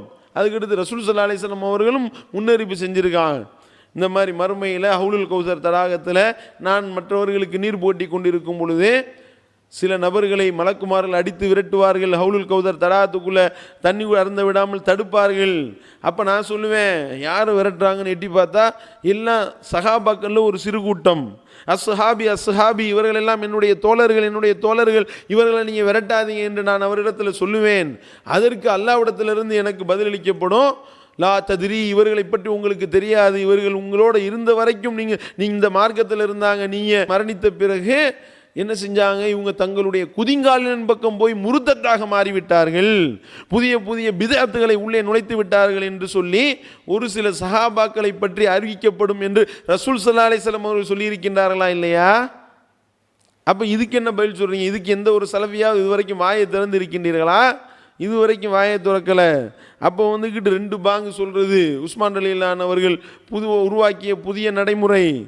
இந்த மாதிரியான பிதஅத்துகளை அவங்க உருவாக்கி இருக்கின்றார்கள் என்றால் அவங்களுடைய தியாகத்தின் காரணமாக அல்லாஹ் அவர்களை மன்னிப்பான். அப்படி தான் நாங்கள் சொல்கிறோம். அவங்கள கண்ணியப்படுத்த வேண்டிய விதத்தை தான் கண்ணியப்படுத்துகிறோம். இதை சொன்னவனையும் உமர் ரலியல்லாஹு அன்ஹு நரகவாசின்ட்டாங்க, உஸ்மான் ரலியல்லாஹு அன்ஹு நரகவாசின்ட்டாங்கன்னு இவங்க கிளப்பி விடுவாங்க. இதையும் நம்ம சொல்லிக் கொள்கின்றோம். இது போன்ற தவறுகளை அவர்கள் செய்திருந்தாலும் அவர்கள் செய்த அந்த தியாகத்தின் காரணமாக, அவர்களுடைய உள தூய்மையின் காரணமாக, அவர்களுடைய இறையச்சத்தின் காரணமாக, அவர்களுடைய அர்ப்பணிப்பின் காரணமாக அல்லாஹ் அவர்களை மன்னிப்பான். இப்படி தானே நாங்கள் சொல்கிறோம். இதுதானே கண்ணியப்படுத்த வேண்டிய விதத்தில் கண்ணியப்படுத்துறது. அப்போ நபித்தோழர்களை வந்து மதிக்கிறதுனா என்ன? நபித்தோழர்கள் எப்படி நபிகள் நாயகம் ஸல்லல்லாஹு அலைஹி வஸல்லம் அவர்களை பின்பற்றினார்கள் அப்படி பின்பற்றுறதானே நபித்தோழர்களை மதிக்கிறது. அந்த அந்த மாதிரி நபித்தோழரை மதிக்கிறது தௌஹீத் ஜமாத் தான். நீங்கள் கிடையாது, நீங்கள் கேவலப்படுத்துறீங்க, அவர்களை இழிவுபடுத்துகின்றீர்கள் என்பதை இங்கே பதிவு செய்ய கடமைப்பட்டு இருக்கின்றோம். அதே மாதிரி முத்தலாக்கு, தலாக் தலாக் தலாக்குன்னு சொல்லி 3 தலாக்கு, தலாக் தலாக் தலாக்குன்னு 3 சொல்லிட்டா 3மே மொத்தமாக முடிஞ்சு போச்சுன்னு உமர் ரலியல்லாஹு தானே சொன்னது. அவர் ரசூல் ஸல்லல்லாஹு அலைஹி வஸல்லம் காலத்தில் எத்தனை சொன்னாலும் ஒன்று தான், அபூபக்கர் ரலியல்லாஹு ஆட்சி காலத்தில் எத்தனை சொன்னாலும் ஒன்று தான். அதே மாதிரி உமர் ரலியல்லாஹு துவக்க காலத்திலையும் ஆட்சியினுடைய துவக்கத்திலையும் எத்தனை தலாக்கு சொன்னாலும் 100 தலாக்கு சொன்னாலும் 1 தலாக்கு தான். அதை 3ஐயும் 3 தடவை சொன்னால் 3 ஆக்கி விட்டேன் என்று சொல்லி சட்டத்தை மாற்றினது உமர் ரலியல்லாஹு செயல் தானே. அதை எப்படி இஸ்லாத்தினுடைய அடிப்படையை நம்ம ஏற்றுக்கொள்ள முடியும்? அப்போ சிந்திக்க வேண்டும். வஹியை விட்டு விட்டு யார் வெளியே போகிறீங்களோ இஸ்லாத்தை விட்டு வெளியே போயிடுவீங்க. அதுதான் யதார்த்தம். சத்திய கருத்து அந்த வஹி செய்தியை விட்டு யார் தூரம் போகின்றாரோ அது வழிகேடு தான் என்பதை நம்ம விளங்கி கொள்ள வேண்டும். இது நம்ம சொல்லக்கூடிய முக்கியமான ஒரு அடிப்படை. மதுகபிலிருந்து ஏன் வெளியே வந்தோம்? 4 இமாம்கள் அவங்களுக்கு வஹி வந்துச்சான்னு கேட்டு தானே வெளியே வந்தோம். அது என்ன 4 இமாம்கள் அவங்க செஞ்ச தியாகத்தை நம்ம மதிக்கிறோம். ஹதீஸ்களை தொகுத்தது இதெல்லாம் நம்ம மறுக்கலை. ஆனால் அதுக்காக அவர்களை பின்பற்ற முடியுமா? இதுதான் நம்மளுடைய கேள்வி. அப்போ 4 மதுகபுகள் வேணாம் என்று சொல்லிட்டு 4000 சஹாபியை பின்பற்றணும்னு சொல்லி வந்தால் இது எவ்வளோ பெரிய வழிகேடு, சிந்திக்கணுமா இல்லையா? அப்போ வஹியை விட்டு விட்டு நீங்கள் போனீங்கன்னா இப்படிப்பட்ட வழிகேட்டின் பக்கம் போவீங்க என்பதை நம்ம விளங்கி கொள்ள வேண்டும். இந்த ஒரு நிலைப்பாடில் யாரும் வந்து நமக்கு பதிலளிக்கவும் தயாரில்லை. நம்ம கேட்கக்கூடிய கேள்விகளுக்கு இதுவரைக்கும் எந்த ஒரு சலஃபியும் பதிலளிக்க மாட்டார், பதிலளித்தது கிடையாது, இனிமேலும் பதிலளிக்க மாட்டார்கள். பதிலளித்தா சவுதி ஜாலியாத்து சல்லி சிங்கி அடிக்கக்கூடிய வேலை அவர்கள் சீட்டு கிழிக்கப்பட்டுவிடும். என்னடா சஹாபி சொன்னது மறுத்துட்டாங்களாம் அப்படின்னு எவனா போட்டு விட்டான்னா அங்கேருந்துட்டு ஏரோப்ளேன் டிக்கெட் கொடுத்து அனுப்பி விட்ருவாங்க. ஊரில் வந்து மறுபடியும் திருப்பி 0லேருந்து ஆரம்பிக்கணும். அதனால தானே வாயை திறக்க மாட்டீங்க, அதனால தானே பதில் வர மாட்டேனுது. வெளிநாட்டு பணம் உங்களை அப்படி மறுட்டி விட்டது. சிந்திச்சு பாருங்க, அல்லாஹ்வுக்கு அஞ்சு யோசனை பண்ணி பாருங்க, சிந்தித்து பாருங்கள் என்பதை முதல் செய்தியாக சொல்லிக்கிறோம். இது ஒரு பார்ட்டு. அடுத்து என்ன? ஆதாரபூர்வமான ஹதீஸ்களை மறுத்து விட்டார்கள், இவர்கள் காஃபிர் ஆகி விட்டார்கள், கிளப்பிட்டாங்க. இந்த மாதிரி கிளம்பி தானே எங்கள் மேலே அடுத்த அவதூறு. ஆதாரபூர்வமான ஹதீஸை வந்து நாங்கள் வந்து மறுத்தோம், ஆதாரபூர்வமான ஹதீஸெல்லாம் நாங்கள் மறுக்கலை. சில செய்திகள் இருக்கின்றது, அது திருமறை குர்ஆனுடைய வசனத்துக்கு நேரடியாக மோதுது, அது ஹதீஸே இல்லைன்னு மறுத்தோம், ஹதீஸே இல்லைன்னு மறுக்கிறோம். இதுதான் இஸ்லாத்தினுடைய அடிப்படை, இதுதான் பேசிக். திருமறை குர்ஆன் சொல்லக்கூடிய பேசிக், ஹதீஸ் கலையில் உள்ள பேசிக் இதுதான். இதை மறுக்க முடியுமா உங்களால்? என்னன்னு கேட்டால், அதாவது என்னென்னா இவங்களுடைய நிலைப்பாடு என்ன? கொஞ்சம் அல்லாஹ்வுக்கு பயந்து யோசிங்க. உங்க என்ன நிலைப்பாடு சொல்லிக்கிட்டு இருக்கீங்க? ஆதாரபூர்வமான அறிவிப்பாளர் ஒருத்தர் அறிவிச்சிட்டாருன்னா மறு பேச்சு பேசக்கூடாதான். வாயை பொத்திக்கிட்டு அவர் புகாரி சொல்லிவிட்டாரா, பேச மாட்டேன், பொத்திக்கிட்டு அப்படியே ஏற்றுக்கொண்டு போவேன்னு பேசுகிறார் ஒருத்தவர். இப்படியே பேசுகிறார். விவாதத்தில் ஒருத்தவர் பேசினாரா இல்லையா? பேச மாட்டேன், அப்படியே பின்பற்றி போவேன், அப்படியே நேராக போயிரு, நரகத்துக்கு போயிரு, வகியை விட்டுட்டு நீ போனேன்னா அதுதான் வழி உனக்கு, அப்படி தான் நல்லா சொல்லி காட்டுகின்றான். அப்போ நீ என்ன செய்கிறீங்க? புகாரியில் பதிவாயிருச்சா ஆதாரபூர்வமான செய்தி. புகாரி இமாம் என்ன அல்லாவா? அவர் என்ன எல்லாத்தையும் உள்ள ஸ்கேன் பண்ணி வச்சு பார்த்தா எடுத்தாரு, உள்ளத்தை ஸ்கேன் பண்ணி பார்த்தாரா? சிந்திக்கணுமா இல்லையா? முஸ்லீம் இமாம் வந்து போட்டு பதிவு பண்ணது எல்லாமே ஆதாரபூர்வமான செய்தினா அவர் வந்து பலகீனம் வராதா அவங்களுக்கு? சிந்திக்கணுமா இல்லையா? தாரகுத்தினி இமாம் பதில் கொடுத்துருக்காரு, புகாரியில் எத்தனை பலவீனமான செய்திகள் இருக்குன்னு பதிலடி கொடுத்துருக்காரு, எத்தனைன்னு எடுத்து போட்டிருக்காரு, பதில் சொல்ல முடிந்ததா? இல்லையே. அப்போ வந்துக்கிட்டு நீங்கள் எடுத்து பார்த்தீர்களே, ஆனால் புகாரியில் பதிவாயிட்டா புகாரியை வந்து இவங்க திருமறை குர்ஆனுக்கு மேலே வச்சுக்கிட்டு தலையில் தூக்கி ஆடக்கூடிய நிலைமையை நம்ம பார்க்கின்றோம். சரி வாங்க, இது வந்து குர்ஆனில் இருக்கா, இந்த உசூலு ஹதீஸில் இருக்கா? இவர்கள் கேட்கக்கூடிய கேள்வி. திருமறை குர்ஆனிலே இந்த அடிப்படை சொல்லப்பட்டிருக்கிறது. என்ன? ஆதாரபூர்வமான செய்தியை ஆதாரபூர்வமான அறிவிப்பாளர் சொன்னாலும் செய்தி தப்புனா ஏற்றுக்கிறாத. குர்ஆனில் இருக்கு இந்த அடிப்படை, மறுக்க முடியுமா? திருமறை குர்ஆனில் இப்போ இவங்க என்ன சொல்கிறாங்க, இந்த சலஃபு கும்பல் என்ன சொல்கிறாங்க, அதாவது வந்து எந்த ஒரு அறிவிப்பாளர் ஆதாரபூர்வமான அறிவிப்பாளரான்னு பார்க்கணுமா. அவர் ஆதாரபூர்வமான அறிவிப்பாளராக இருந்தால் அவர் சொன்னது உண்மைதான், அதை நான் மறுக்க மாட்டேன், இப்படி தானே சொல்கிறீங்க? சரி வாங்க, ஆயிஷா ரலியல்லாஹு அவங்க மேலே அவதூறு சொல்லப்பட்ட செய்தி. ஆயிஷா ரலியல்லாஹு வந்து உபச்சாரம் பண்ணிட்டாங்கன்னு அவதூறை பரப்பி விட்டார்களா இல்லையா? அப்படி அவதூறை பரப்புனது யாரு? உங்களில் ஒரு பகுதியினர் தான் இதை நீங்கள் பரப்பினீர்கள். அல்லாஹ் தன்னுடைய திருமறையில் தெளிவுபடுத்தி சொல்லி காட்டுகின்றான். ஆயிஷா ரலியல்லாஹு மேலே அவதூறு சொன்னது சஹாபாக்கள்ல உள்ளவர்கள் தான். யார் சொன்னா? ஹஸ்ஸான் பின் சாபித் என்ற அந்த நபித்தோழர் சொன்னார். ஆயிஷா ரலியல்லாஹு உபச்சாரம் பண்ணிட்டாங்கன்னு சொன்னது ஹஸ்ஸான் பின் சாபித் என்ற நபித்தோழர். அதே மாதிரி மிஸ்தஹ் என்ற நபித்தோழர் சொன்னார். ஆதாரபூர்வமான அறிவிப்பாளர்கள். உங்களுடைய பார்வையில் ஹஸ்ஸான் பின் சாபித் வந்து எப்படிப்பட்ட பலமானவர் தெரியுமா? மற்றவரெல்லாம் நம்ம சொல்லுவோம்ல, இவர் பலவீனமானவர், இவர் வந்து பொய்யரு, இவர் இட்டு கட்டக்கூடியவர், இவர் தத்லீஸ் பண்ணக்கூடியவர்லாம் சொல்லி ஹதீஸ் கலையில் எழுதி வச்சிருக்கோம்ல. இவர் எப்படி ஹஸ்ஸான் பின் சாபித் வந்து பலமானவர்னா எப்படிப்பட்ட பலமானவர் தெரியுமா? ஆயிஷா ரலியல்லாஹு அவர்கள் விபச்சாரம் பண்ணிட்டாங்கன்னு சொன்னாரே, ஆதாரபூர்வமான அறிவிப்பாளர். அவர் வந்து ஸ்ட்ராங்கான ஆள். எப்படிப்பட்ட ஸ்ட்ராங்கான ஆள்னா ரசூல் ஸல்லல்லாஹு அலைஹி வஸல்லம் சொல்லி காட்டுறாங்க, ஹஸ்ஸான் பின் சாபித் வந்து அவர் வந்து ஜிப்ரீல் உன்னோடு இருக்கிறார் அப்படின்றாங்க. ஜிப்ரீல் அலைஹிஸ்ஸலாம் அவர்கள் உன்னோடு இருக்கிறாரு, நீ வந்து எதிரிகளுக்கு பதிலடி கொடுன்னு. அந்த அளவுக்கு பலமான அறிவிப்பாளர் அவர் ஹஸ்ஸான் பின் சாபித். நல்லவே. அப்போ வந்து ஆயிஷா ரலியல்லாஹு அவர்கள் விபச்சாரம் பண்ணி விட்டதாக ஹஸ்ஸான் பின் சாபித் அறிவித்தது ஒரு ஆதாரபூர்வமான அறிவிப்பு தானே உங்களுடைய பார்வையில்? நீ என்ன செய்யணும் இப்போ? ஆமாம், உண்மைதான், ஆதாரபூர்வமான அறிவிப்பாளர் சொல்லிவிட்டாரா, பேச மாட்டேன், அப்படியே பின்பற்றி போவேன் சொல்லுங்க. அப்போ இப்போ திருமறை குர்ஆன்ல எல்லாம் மறுத்துட்டான்ல, இதுதான் அடிப்படை. அப்போ சொல்கிற ஆள் ஆதாரபூர்வமான ஆளான்னு பார்க்காது, சொல்கிற செய்தி சரியான்னு பாரு. இந்த சாதாரண ஒரு அறிவு கூட இல்லை உங்களுக்கு. நல்ல வேலைக்கு இந்த சலஃபு கும்பல் வந்து ரசூல் ஸல்லல்லாஹு அலைஹி வஸல்லம் காலத்தில் இல்லை, அல்லாஹ் ஆப்பாத்துனா.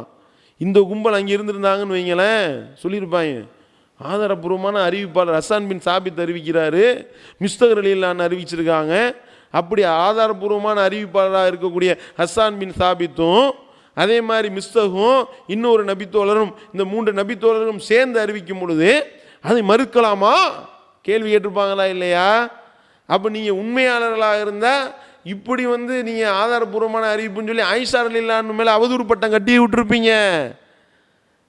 ஆனால் அல்லாஹ் சொல்லி காட்டுறான், இந்த மாதிரியான ஒரு செய்தி உங்கள்கிட்ட வரும் பொழுது இது ஒரு மிகப்பெரிய இட்டுக்கட்டுன்னு நீங்கள் சொல்லியிருக்க கூடாதா?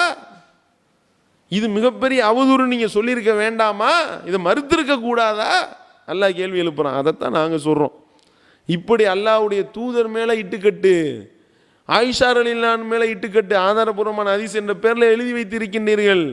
எப்படிப்பட்ட செய்தியெல்லாம் நீங்கள் நம்பிக்கிட்டு இருக்கீங்க? திருமணம் முடித்த ஒரு அந்நிய பெண்ணு தாடி வைத்த ஒரு இளைஞருக்கு பால் கொடுக்க சொல்லி ரசூல் ஸல்லல்லாஹு அலைஹி வஸல்லம் சொன்னாங்களாம். இவரும் போய் பால் குடித்தாராம். பால் குடித்தோடனே அவருடைய கணவனுக்கு அந்த அதிருப்தி போயிருச்சுன்னு எழுதி வைத்திருக்கின்றீர்களா இல்லையா? இதை எப்படி ஒரு இறை நம்பிக்கையாளன் ஏற்றுக்கொள்ள முடியும்? இப்படிப்பட்ட ஒரு அருவருக்கத்தக்க ஒரு வேலை அல்லாஹ்வுடைய தூதர் அவர்கள் ஏவுவார்களா? சிந்திக்கணுமா இல்லையா? நபிகள் நாயகம் ஸல்லல்லாஹு அலைஹி வஸல்லம் அவர்கள் இப்படி சாலிம் என்ற ஒரு நபரை, தாடி வைத்த நபரை, அவரை போய் பால் குடிக்க சொன்னாங்களாம் சஹலா என்ற பெண்மணி இடத்துல. அப்படி பால் குடிச்சிட்டு, அதாவது சஹலா என்ற அந்த பெண்மணி வந்து அவங்க அபூ ஹுதைஃபாவும் சஹலாவும் இந்த சாலிம் என்றவரை எடுத்து வளர்த்துருக்கிறாங்க.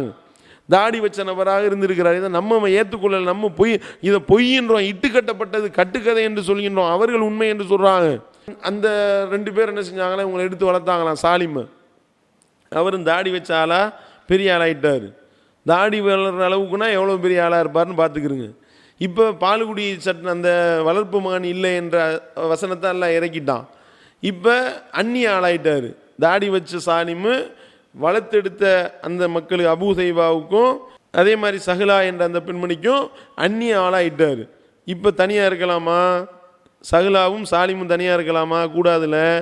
ஆனால் தனியாக வீட்டுக்கு வந்துட்டு போயிட்டுருக்காரு. இதை வந்து அபூ ஹுதைஃபா பார்த்து அதிருப்தி வெளிப்படுத்துகிறாரு. எந்த ஒரு கணவனும் தன்னுடைய மனைவிடத்தில் அந்நியான் வர்றதை அனுமதிக்க மாட்டான். தனியாக இருக்கிறத விடுவானா? அதிருப்தியை வெளிப்படுத்தணும். இதை போய் நபிகள் நாயகம் ஸல்லல்லாஹு அலைஹி வஸல்லம் கேட்டாங்களாம், யார் ரசூலுல்லாஹ் இந்த மாதிரி வந்துக்கிட்டு சாலிம் வந்து தாடி வச்ச இளைஞர் ஆயிட்டார், அவர் வந்து இந்த மாதிரி தனியாக என்னை சந்திக்கிறத என்னுடைய கணவர் விரும்பலை, அதிருப்தியை வெளிப்படுத்துகிறாரு, என்ன செய்யலான்னு கேட்டாங்களாம். உடனே வந்து ரசூலுல்லாஹ் சொன்னாங்களாம், அர்லீஹி, அந்த சாலிமுக்கு நீ வந்து பால் கொடுத்துரு, சின்ன பிள்ளைங்க பால் குடிக்கும்ல தாயிடத்தில், அந்த மாதிரி நீ பாலை கொடு. அதிர்ச்சி ஆயிட்டாங்களாம் சஹ்லா. அதிர்ச்சி, யாரும் சொல்லலை, என்ன சொல்கிறீங்க, அவர் தாடி வச்ச இளைஞராச்சே, அவர் பெரிய அளவில் இருக்கார் அப்படின்னு கேட்டால் ரசூல் சொன்னாங்களாம், குடுமா நீ குடு, நீ குடு போத்தல முடி என்று சொல்கின்றீர்கள் என்றால் அல்லாஹ்வுடைய தூதரை இதை விட வேற எப்படி கேவலப்படுத்த முடியும்? யூத பயலுக பண்ணுற வேலையில் நீங்கள் செஞ்சுக்கிட்டு இருக்கீங்க. இந்த மாதிரி பணம் எடுத்துட்டான் ரசூல் ஸல்லல்லாஹு அலைஹி வஸல்லம் இழிவுபடுத்தி பணம் எடுத்துட்டாங்க எல்லாம் கொதிக்குதுல. இது அல்லாஹ்வுடைய தூதரை எப்படி கேவலப்படுத்தக்கூடிய ஒரு மேட்ரு? இதுக்கு கொதிக்க மாட்டேன்னுதே. ஆமாம் அப்படி தான் சொன்னாங்க. போய் பாலை குடித்தாங்க. உடனே பாலை குடித்த செய்தியை புருஷங்காரர்கிட்ட சொன்னவனையும் அபூதைபாட்ட சொன்னவனையும் அவர் அல்ஹம்துலில்லாஹ் பால் குடிச்சிட்டாராம், சந்தோஷப்பட்டாராம். இதை எப்படி ஒரு இறை நம்பிக்கையாளன் ஏற்றுக்கொள்ள முடியும்? பால் குடித்தல் என்பது 2 வருஷம் வரைக்கும் தான். அல்லாஹ் தன்னுடைய திருமறையில் ஹவுலைனி காமிலைனி 2 ஆண்டுகள் தான் அப்படின்னு நல்லா சொல்லி காட்டுறான். 25 வயசு ஆளுக்கு எப்படி பால் கொடுப்பீங்க? அது எப்படி சரியாக வரும்? அதே மாதிரி பசிக்காக பால் அருந்த வேண்டும், உறிஞ்சி குடிக்க வேண்டும், பசியை அடக்க வேண்டும். இப்படிலாம் நபிகள் நாயகம் ஸல்லல்லாஹு அலைஹி வஸல்லம் அவர்கள் பால் குடி உறவு ஏற்படுவதற்கு உண்டான சட்டத்தை சொல்லி இருக்கும் பொழுது அல்லாஹ்வுடைய வேதத்தில் விளையாடுறீங்களா?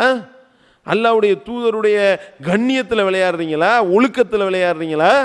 அப்போ இது இட்டுக்கட்டப்பட்ட பொய்யான செய்தின்னு சொன்னால் இவன் என்ன அதிசயம் மறுத்து விட்டா. என்ன அதிசயம் மறுத்தான்? அதிசயம் இல்லைன்னு மறுக்கிறோம், கட்டுக்கதைன்னு மறுக்கிறோம். விளங்கி கொள்ளணுமா இல்லையா? அதே மாதிரி ஆயிஷா ரலியல்லாஹு அவங்க என்ன செய்வாங்களாம், இதே மாதிரி தான். எந்த ஒரு ஆம்பளைகிட்ட தனியாக பேசுகிறதா இருந்தாலும் கூப்பிடுவாங்களாம்.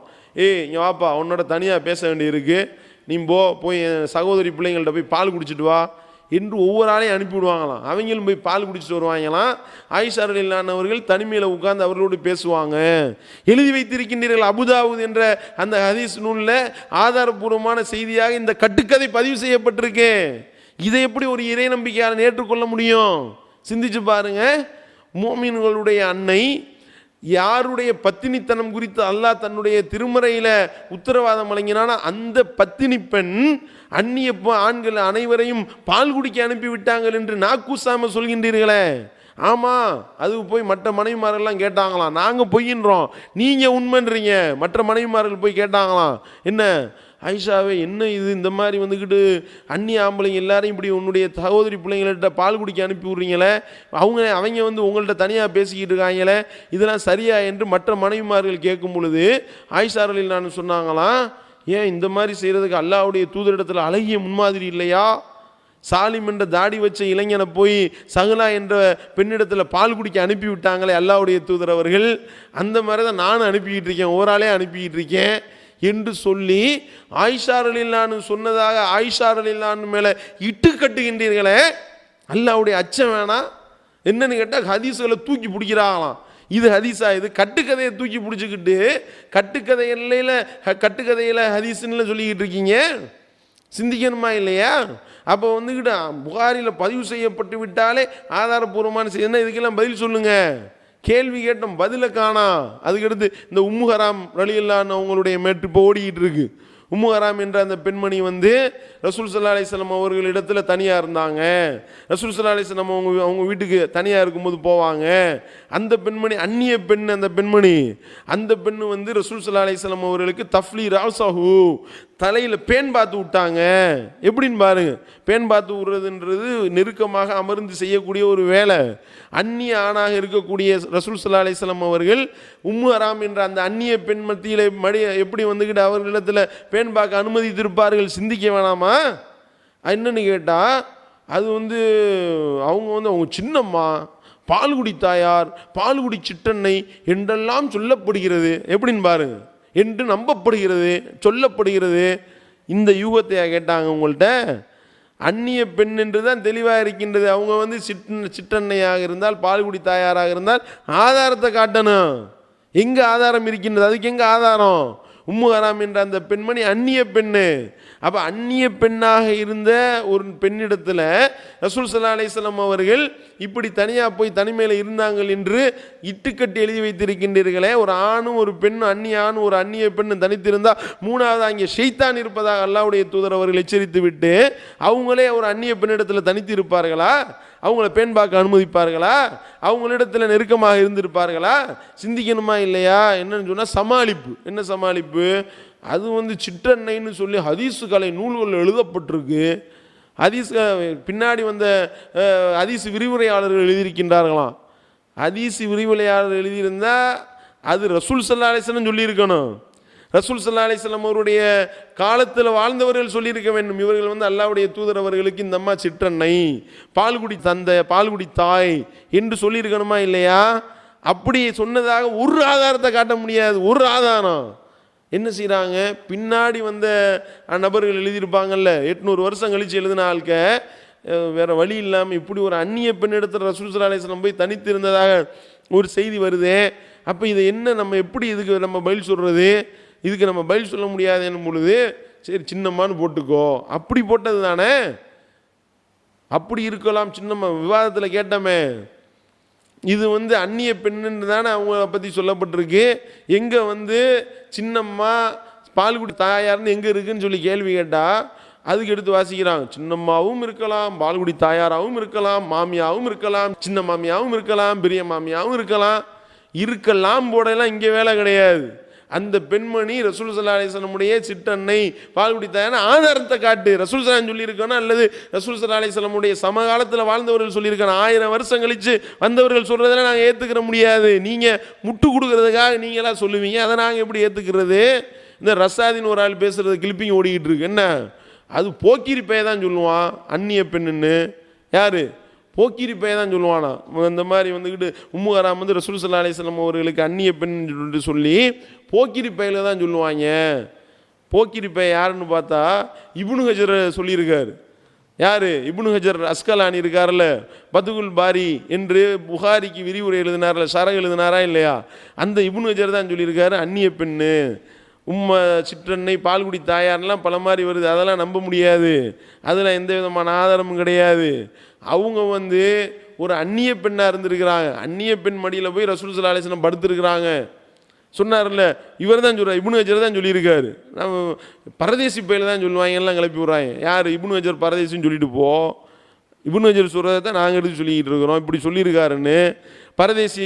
பல பரதேசிகள் உங்களுடைய பார்வையில் பல பரதேசிகளும் பல போக்கிரிகளும் இருக்கார்கள். நீ ஹதீஸ் விரிவு நூலை எடுத்து படித்து பார்த்தா அவ்வளவு பேர் தெளிவாக எழுதியிருக்கிறாங்க. அப்போ இப்னு ஹஜர்கிட்ட இது கேட்கப்படுது இதை பற்றி. அதுக்கு இப்னு ஹஜர் என்ன சொல்கிறாரு, அது என்னிடத்துல இதுக்கு சரியான பதில் என்ன, அந்நிய பெண் தான்.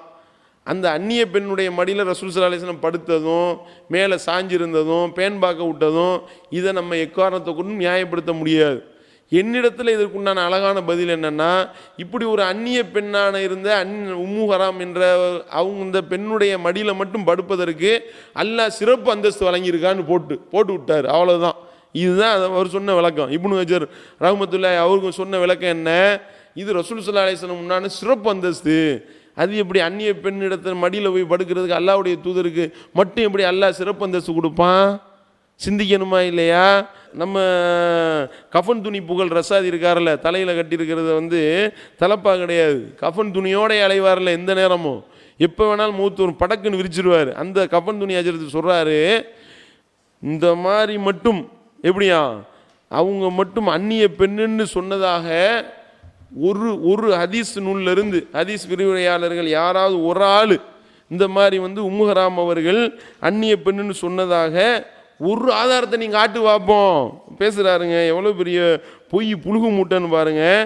இப்படி நீங்கள் காட்டி விட்டீர்களே ஆனால் நான் என்ன செய்வேன், போக்கிரிப்பை தான் இப்படி சொல்லுவான், போக்கிரிப்பை தான் இப்படி எழுதி வச்சுருக்கான். ஒரு ஆதாரம் இப்படி வந்து ஹதீஸ்களை நூல்களில் விரிவுரையாளர்கள் அந்நிய பெண் உம்மு ஹராம் வந்து ரசூல் ஸல்லல்லாஹு அலைஹி வஸல்லம் அந்நிய பெண்ணுன்னு எழுதினதை நீங்கள் காட்டி விடுவீர்களே ஆனால் 100 பேரை கூட்டிகிட்டு வந்து தௌஹீத் ஜமாத்தில் சேர்ந்துடுறாராம். யாருடா உனக்கு அந்நிய பெண்ணுன்னு சொன்னது? சொல்லணுமா இல்லையா? நீ அந்நிய பெண்ணுன்னு சொல்றீல, நீ அந்நிய பெண்ணுன்னு எந்த கிதாபிலையாவது எழுதின நம்பகமான எவனாவது ஒன்னே மாதிரி போக்கிருப்பை எழுதி வச்சிருப்பான். அந்நிய பெண்ணுண்டு ஹதீசுக்கரா வல்லுநர்கள் எழுதிய விரிவுரைகளில் இருக்குமே. ஆனா நல்லா கேளுங்க, ஒரு 100 பேரை கூப்பிட்டுக்கிட்டு நான் தௌஹீத் ஜமாத்துக்கு வந்துடுறேன். நல்லா கேளுங்க, ஒரு 100 பேரை கூப்பிட்டுக்கிட்டு நான் தௌஹீத் ஜமாத்துக்கு வந்துடுறேன்.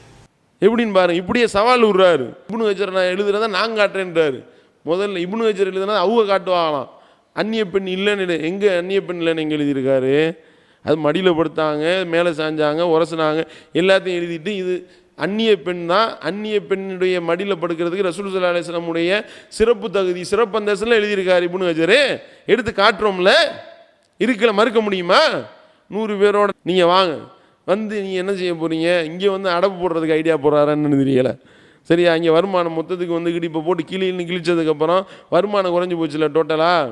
பயானு கூப்பிட்றதெல்லாம் நிப்பாட்டி விட்டாங்களா? போயா நீ வந்துட்டு கேவலப்படுத்துகிறாங்க கிளிப்பிங்கை போட்டு அப்படின்னு சொல்லிட்டு இப்போ வருமானம் குறைஞ்சிச்சு ஐடியா பண்ணுறாருன்னு தெரியலை. தௌஹீத் ஜமாத்துன்னு சேர்ந்துடுறேன் அப்படின்றாரு. அப்போ உங்களை மாதிரி அடப்பு பாட்டிகள்லாம் இங்கே வந்தால் உருப்படாது. சரியா? உள தூய்மையோடு திருந்தி வாங்க, உங்களை கூப்பிட்றோம், உறுப்பினராக நீங்கள் சேர்த்துக்குருவோம், எங்கள் உறுப்பினராக நீங்கள் தொடரலாம் என்பதை கஃன் துணி புகழ் அவர்களுக்கு நம்ம இங்கே பதிலாக சொல்ல கடமைப்பட்டு இருக்கின்றோம். அப்போ என்னென்னு பார்த்தா அந்த கார்ட்டூன் போட்டதுக்கு வேற கிளப்பி விட்டாங்க.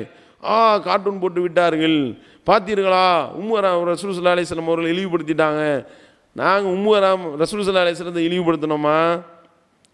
நபிகள் நாயகம் ஸல்லல்லாஹு அலைஹி வஸல்லம் அவர்களை இழிவுபடுத்தலை, ரசூல் ஸல்லல்லாஹு அலைஹி வஸல்லம் அவர்களே இல்லைன்றோம். அது அப்புறம் எப்படி அது அல்லாஹ்வுடைய தூதரை இழிவுபடுத்துறதாகும்? இருந்தாலும் அந்த கார்ட்டூனை போட்டவர் நம்மளை பொறுத்த வரைக்கும் அந்த ப்ரூஃப் பார்க்குறது டெக்ஸ்ட்டை மட்டும்தான் பார்ப்பாங்க. அந்த டெக்ஸ்ட்டை மட்டும்தான் பார்த்து விட்டு அந்த டிசைனிங்கை வேற ஒரு பொறுப்பாளர் தான் செய்கிறார். துணை ஆசிரியராக இருந்த ஏகத்துவம் இப்ராஹிம் அவர்கள் தான் அந்த டெக்ஸ்ட்டுக்கு உண்டான அந்த படங்களை போடக்கூடியது அவருடைய பொறுப்பு. அவர் என்ன செஞ்சிட்டார்? இந்த கார்ட்டூனை வச்சுட்டாரா? உடனே கிளம்பிட்டாங்க. பார்த்தீர்களா அல்லாஹ்வுடைய தூதரை கேவலப்படுத்தி விட்டார்கள். நீயா கண்டுபிடிச்ச? நாங்கள் அது வந்த அன்னைக்கே நாங்கள் என்ன செஞ்சோம்? அன்னைக்கு பிரிண்டை வந்த உடனே பார்த்து மாநில நிர்வாகிகளே பார்த்து, ஆஹா இது கார்ட்டூன் வந்திருக்கே, இது சரியில்லையே என்று சொல்லி அவரிடத்தில் விளக்கம் கேட்கும் பொழுது, அதான் ரசூல் ஸல்லல்லாஹு அலைஹி வஸல்லம் இல்லைன்னு நம்ம மறுக்கிறோம், அப்புறம் எப்படி? அதனால தான் போட்டு விட்டேன்ற மாதிரி அவர் சொல்லும் பொழுது அந்த விளக்கத்தை நம்ம ஏற்றுக்கொள்ளவில்லை. இது தப்பு. ஏன்னா இந்த ஹதீஸை உண்மைன்னு நம்பக்கூடியவர்கள் அவங்களுடைய பார்வையிலிருந்து பார்க்கும்போது இது உண்மைன்னு சொல்லுவாங்க. இது ரசூல் ஸல்லல்லாஹு அலைஹி வஸல்லம் கார்ட்டூன் போட்டதா தப்பாக நினைக்க வாய்ப்பு இருக்குது என்று சொல்லி என்னைக்கு அது பிரிண்ட் ஆகி வந்துச்சோ அன்றைக்கே அனைத்து புத்தகங்களையும் வாபஸ் வாங்கி வேற ஒரு பிரிண்டிங் அடித்து வேற ஒரு ஃபோட்டோவை போட்டு வேற ஒரு இயற்கை காட்சி மாதிரி ஒரு படத்தை போட்டு அம்புட்டையும் வாபஸ் வாங்கிட்டோம். சில சந்தாதாரருக்கு போயிருந்துச்சு, அதையும் மாவட்டங்களில் சொல்லி வாபஸ் வாங்கிட்டோம். அதில் எவனோ கல்லப்பை ஒருத்தையும் ஃபோட்டோ எடுத்திருப்பான் போல, அதை இப்போ 6 மாதம் கழிச்சு இப்போ அனுப்பி விட்டு, பார்த்தீர்களா அல்லாஹ்வுடைய தூதரை கேவலப்படுத்தி விட்டார்கள். நீயா கண்டுபிடிச்ச? நாங்கள் கண்டுபிடிச்சி அவர் மேல் நடவடிக்கையும் எடுத்தோம். அவர் மேல் இந்த மாதிரி நீங்கள் இப்படி கார்ட்டூனை வெளியிட்டதுனால உங்கள் மேல் நடவடிக்கை எடுக்கிறோம் என்று சொல்லி நடவடிக்கையும் எடுத்து அந்த நடவடிக்கைக்கு உண்டான அறிவிப்பையும் அடுத்த மாத ஏகத்துவ இதழில் போட்டு ஜனவரி மாதம் வந்ததுக்கு ஜூன் மாதத்தில் உட்காந்துக்கிட்டு கார்ட்டூன் போட்டு விட்டார்கள். காந்தி தாத்தா செத்து விட்டாரா? எப்போ செத்தார்? சுட்டுட்டார்களா என்று கேள்வி கேட்டுக்கிட்டு இருக்காங்க. நாங்களே அதை வாபஸ் வாங்கி மறுநாளே என்ன செஞ்சிட்டோம்? தௌஹீத் ஜமாத் ஃபேஸ்புக் பேஜில் மன்னிப்பு கேட்டு வருத்தம் தெரிவித்து போட்டிருக்கிறோம். மாநில தலைவருடைய பேரில் இந்த மாதிரி நாங்கள் தெரியாமல் இப்படி ஒரு கார்ட்டூன் வெளியாகி விட்டது, அனைத்தையும் வாபஸ் வாங்கி விட்டோம் என்று மன்னிப்பு கேட்டு செய்தி போட்ட பிறகும் மன்னிப்பு கேட்டாச்சு, வாபஸ் வாங்கியாச்சு, வேறு பிரிண்டிங் போட்டாச்சு, அதை அனுப்பியாச்சு, அறிவிப்பும் போட்டாச்சு, நடவடிக்கையும் எடுத்தாச்சு, நடவடிக்கை எடுத்த அறிவிப்பையும் வெளியிட்டாச்சு. இதுக்கு மேலே என்னத்தை செய்ய சொல்கிறீங்க? இப்போ என்னென்னு கேட்டால் அதில் சையத் இப்ராஹிம் வந்துருச்சான். அந்த கட்டுரையில் பிடிச்சிட்டாங்க. பார்த்தீர்களா? ஏன்னா சையத் இப்ராஹிம்னா உலகத்திலே ஒரு சையத் இப்ராஹிம் தான் இருக்காங்களா? நம்ம எழுதின கட்டுரையில் அது வந்துருச்சான். சையத் இப்ராஹிம் கொல்லப்பட வேண்டியவன், பத்துவாலாம் கொடுக்குறான், கொல்லுவது வாஜிமா. நீ என்னத்தை எனக்கு அனுப்பியிருந்தேன்? முஸ்தபன் அனுப்பி விட்டேன், விரும்பத்தக்கதுன்னு போட்டுக்கோ, எப்படினாலும் போட்டுக்கோ, போ, பிரச்சனை இல்லை. அப்போ என்னென்னா தனி மனிதர்கள் மேலே கொண்ட காழ்ப்புணர்வு. சரி, நாங்கள் கேட்குறோம், நீங்கள் உண்மையிலே அல்லாஹ்வுக்கு அஞ்சக்கூடியவர்களாக இருந்தால் கார்ட்டூன் போட்டது தப்பு, அதை நாம் வாபஸ் வாங்கி விட்டோம். மடியில் படுத்துருந்தோமா கொதிக்குதே, உண்மையிலே அந்த மாதிரி மடியில் படுத்து கிடந்ததாக இப்னு ஹஜர் சொன்னார், அவரை காஃபிர்னு பத்துவா கொடுப்பீங்களா? பதில் சொல்ல முடியுமா? சொல்லுங்க பார்ப்போம். இப்னு ஹஜர் காஃபிர் ஆகிட்டார், இஸ்லாத்தை விட்டு வெளியே போயிட்டாருன்னு சொல்லுங்க பார்ப்போம். இப்னு ஹஜர் ரசூல் ஸல்லல்லாஹு அலைஹி வஸல்லம் அவர்கள் ஆபாசமாக சித்தரிச்சிட்டார், சொல்லுங்க பார்ப்போம். சொல்லுவீர்களா? இதை பொய்ன்னு சொல்லக்கூடியவர்கள் நம்ம காஃபிரான், நம்ம அல்லாஹ்வுடைய தூதரை கேவலப்படுத்துகிறோமா? இப்படி உம்மு ஹராம் என்ற பெண்மணியினரோடு தனியாக இருந்தது பொய்ன்னு நம்ம சொல்கிறோம்ல, நம்ம காஃபிராங்க. இது உண்மைன்னு சொல்லக்கூடியவர்கள் தக்குவாதாரியலாம், இதை உண்மைன்னு சொல்லக்கூடியவர்கள் அல்லாஹ்வுக்கு அஞ்சு நடக்கக்கூடியவர்களாம், ஹதீஸ்களை பாதுகாக்கிறாங்களாம், அல்லாஹ்வுடைய தூதர கண்ணியத்தை பேணுவதாக படம் காட்டுகின்றீர்களே, எவ்வளோ பெரிய அநியாயம் பார்த்தீங்களா? அப்போ இது கேட்குறோம், விவாதத்துலையும் கேட்டோம். இப்னு ஹஜர் வந்து ரசூல் ஸல்லல்லாஹு அலைஹி வஸல்லம் அவர்கள் வந்து உம்மு ஹராமுடைய மடியில் படுத்து கிடந்ததாக இப்னு ஹஜர் எழுதியிருக்காரு, உரசனதாக எழுதியிருக்காரு. இது ரசூல் ஸல்லல்லாஹு அலைஹி வஸல்லத்துக்கு மட்டும் உண்டான சிறப்பு தகுதின்னு சொல்கிறாரு. இவரை காஃபிர்னு அறிவிப்பீங்களான்னு கேள்வி கேட்டால் அந்த கபூர் வணங்கிகள் சொன்னார்கள், அதெல்லாம் நாங்கள் அப்படிலாம் சொல்ல மாட்டோம், அவரை காஃபிர்லாம் சொல்ல மாட்டோம், உங்களைத்தான் காஃபிர்னு சொல்லுவோம் அப்படின்னாங்க. எங்களை எங்க காஃபின்னு சொல்கிறீங்க, அவர் இப்படி ஆபாசமாக சித்தரிச்சதா சொன்னீங்களே, அவர் தானே சொல்லியிருக்காரு இப்படி, அப்போ அவரை காஃபின்னு சொல்லுங்கள். அவரை காஃபின்னு சொல்ல மாட்டோம். ஏன்? அவர் அது உண்மை என்று சொல்கிறார், நீங்கள் இது பொய் என்று சொல்கிறீர்கள். அப்படி மடியில் படுத்து கிடந்தது உண்மை என்று அவர் சொல்வதால் அவர் முஸ்லீம், நீங்கள் அதை பொய்ன்றீங்கல்ல, அதனால நீங்கள் காஃபிர். எப்படிப்பட்ட அறிவாளிகள் பாருங்கள். ஒரு அநியாயம் பண்ணி இப்படி ஒரு தப்பான ஒரு வழியில் போயிட்டாங்கன்னு சொல்கிறது அவதூறுன்னு சொன்னால், அது உண்மைன்னு சொல்கிறதுனால அவர் முஸ்லீம், நீ பொய்ன்னு சொல்கிறையில மறுக்கிறையில நீ காஃபிரு என்று தான் இவர்கள் சொல்கின்றார்கள் என்றால், அப்போ இந்த உம்மு ஹராமுடைய விஷயம் விளங்கிருச்சா இல்லையா? அந்த அந்நிய பெண்ணு சிற்றன்னை என்று வருவதெல்லாம் இவருடைய கட்டுக்கதை. அதுவும் கூட ஏன் சிற்றன்னு சொன்னீங்க? அல்லாஹ் கொஞ்சம் யோசனை பண்ணி பாருங்கள். ரசூல் ஸல்லல்லாஹு அலைஹி வஸல்லம் தனியாக இருந்தால் வருது, இதுக்கு வந்து இப்போ நம்ம முட்டு கொடுக்க முடியாது. இப்போ முட்டு கொடுக்குறதா இருந்தால் என்ன செய்யறது? சிற்றன்னைன்னு போட்டு விடுன்னு தானே அந்த உறுத்தல் இருந்ததுனால சிற்றன்னைன்னு எழுதுனீங்க. என்னன்னு கேட்டால் அதுக்கு அந்த ஹதீஸ்லேயே ஆதாரம் இருக்கான், சிற்றன்னைன்றதுக்கு ஹதீஸ்லேயே ஆதாரம் இருக்கான். என்ன ஆதாரம்? அது ரசூல் ஸல்லல்லாஹு அலைஹி வஸல்லம் அவர்கள் வந்து ஒரு பெண் மேலே சாயிறாங்க, அவங்கள பெண் பார்க்க விட்றாங்கன்னா அந்நிய பெண்ணை பெண் பார்க்க விடுவாங்களா? அப்போ அந்நிய பெண்ணானவங்கள பெண் பார்க்க விட மாட்டாங்கல்ல, அதுலேருந்தே தெரியுது அவர்கள் சிற்றன்னை என்று. எப்படின்னு பாருங்க, அந்த அந்த செய்தி தான் இட்டுக்கட்டப்பட்ட செய்தி சொல்லிக்கிட்டு இருக்கிறோம். ஒருத்தையும் கொலை பண்ணலை, என்ன ஆதாரம்? கொலை பண்ணவனே சொன்னான் நான் கொலை பண்ணலைன்னு சொன்னான் அப்படின்னு சொன்னால் எப்படி இருக்குமோ, எது கட்டுக்கதைன்னு சொல்கிறோமோ அதையே அது ஆதாரமாக எப்படின்னு பாருங்கள். இது எப்படி ஏற்றுக்கொள்வீங்க? அது எப்படி ஏற்றுக்கொள்வது? அப்போ இந்த மாதிரி உம்மு ஹராம் மேட்டரில் இப்படி வந்து இவர்கள் பொய் சொல்லக்கூடியதை பார்க்கிறோம். அதே மாதிரி பாருங்கள், இன்னும் சொல்வதாக இருந்தால் ரசூல் ஸல்லல்லாஹு அலைஹி வஸல்லம் அவர்களுடைய திருமணம் குறித்து ஒரு செய்தி இடம்பெறுகிறது. மைமூனா ரலியல்லாஹு அன்ஹா அவங்க அறிவிக்கக்கூடிய ஒரு செய்தி, இப்னு அப்பாஸ் ரலியல்லாஹு அன்ஹு அறிவிக்கக்கூடிய ஒரு செய்தி, ரெண்டு செய்தி வருது. இந்த ரெண்டு செய்தியில் அதாவது இஹ்ராம் அணிந்த நிலையில் நபிகள் நாயகம் ஸல்லல்லாஹு அலைஹி வஸல்லம் அவர்கள் மைமூனா ரலியல்லாஹு அன்ஹா அவங்கள திருமணம் முடித்தாங்கன்னு ஒரு செய்தி வருது. இது இதில் வருது, ஆதாரபூர்வமான செய்தியாக இடம்பெற்றிருக்கின்றது. அப்போ வந்து மைமூனா ரலியல்லாஹு அன்ஹா அவர்களை ரசூல் ஸல்லல்லாஹு அலைஹி வஸல்லம் அவர்கள் இஹ்ராம் அணிந்த நிலையில் திருமணம் முடித்தார்கள் என்பதை ஏற்றுக்கிறல. யார் ஏற்றுக்கிறல? மைமூனா ரலியல்லாஹு அன்ஹா ஏற்றுக்கிறல, அது பொய்யின்றாங்க. மைமூனா ரலியல்லாஹு அன்ஹா அறிவிக்கக்கூடிய செய்தி எப்படி வருது?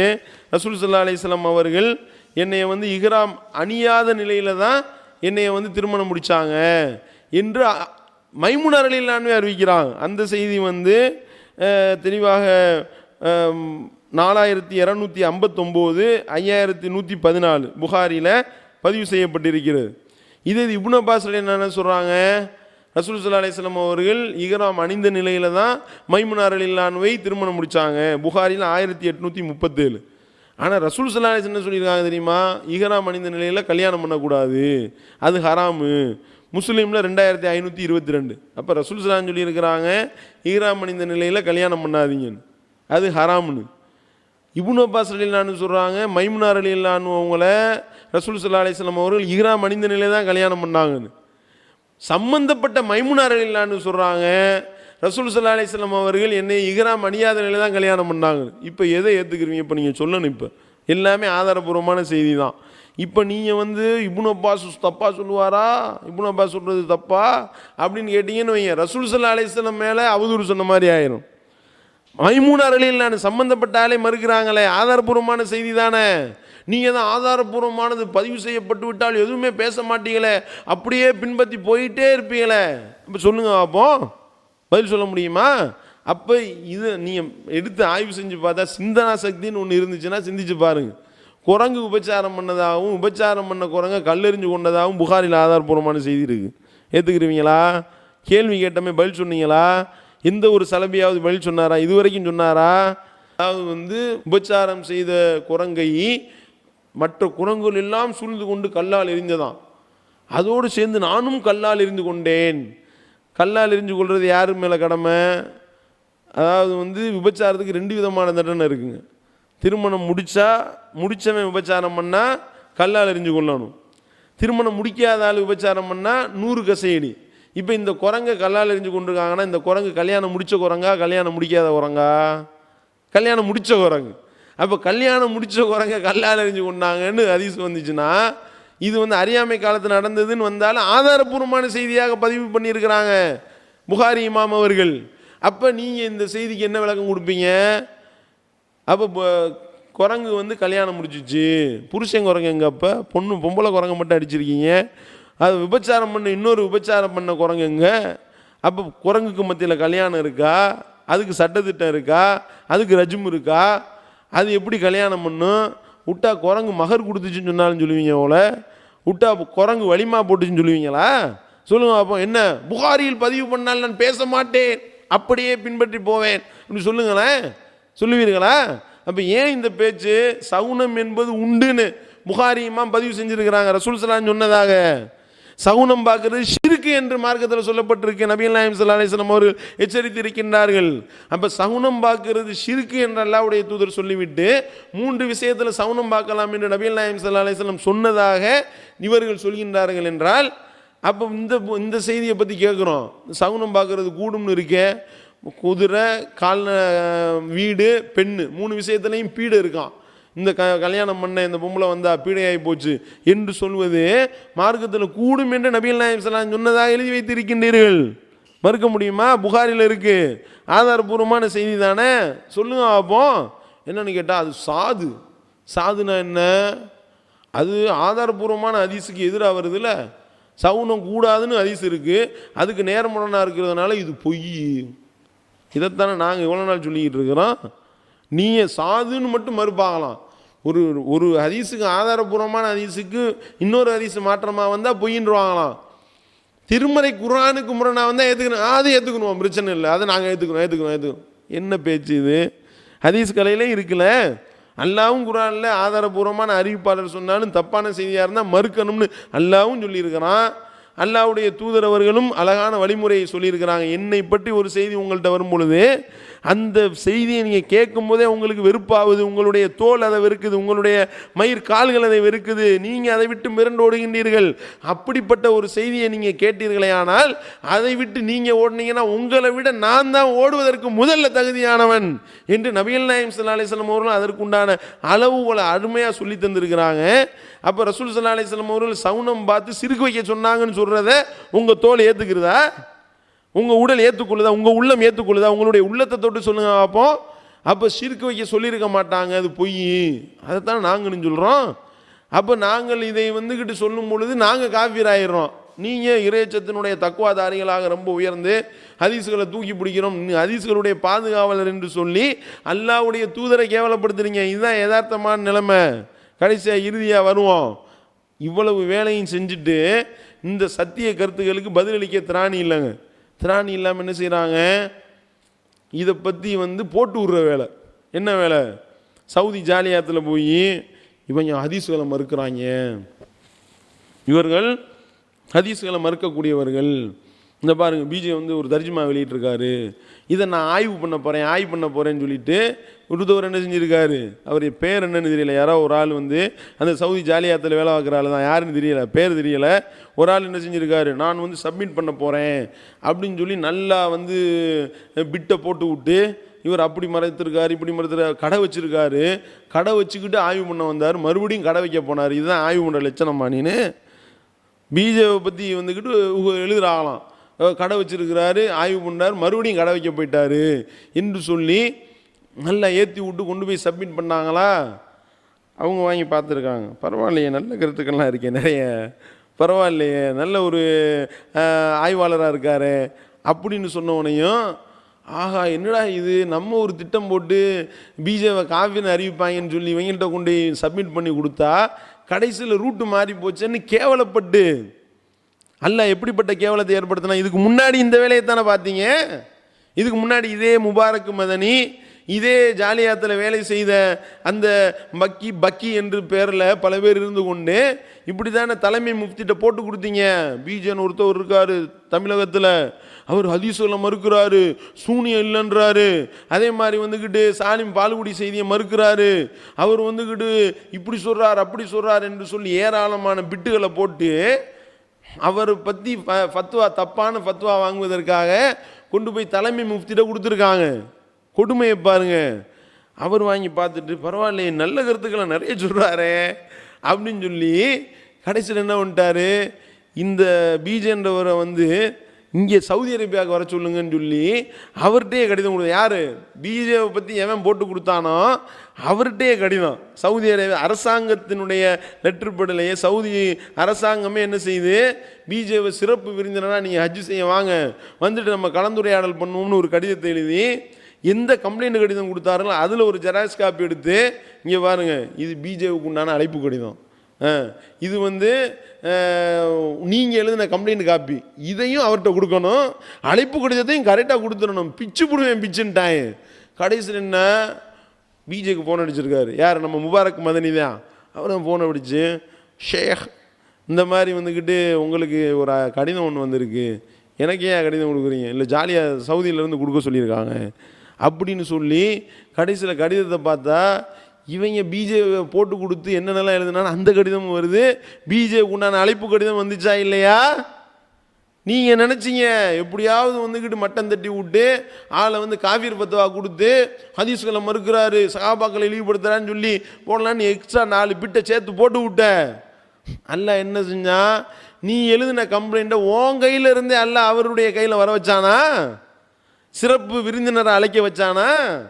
அந்த நேரம் பார்த்து இந்த ஜனவரி 29 பேரணி இருந்ததுனால, குடந்தை பேரணி, கும்பகோணம் பேரணி, அது அந்த டைம் ப்ளஸ் ஹஜ்ஜு பெருநாளுடைய நேரமாக இருந்ததுனால அந்த பேரணியை விட்டு வர முடியாதுன்றதுனால இன்னொரு நாள் நான் வர்றேன்னு சொல்லி கடிதம் எழுதினார் சகோதரர் பிஜே அவர்கள்.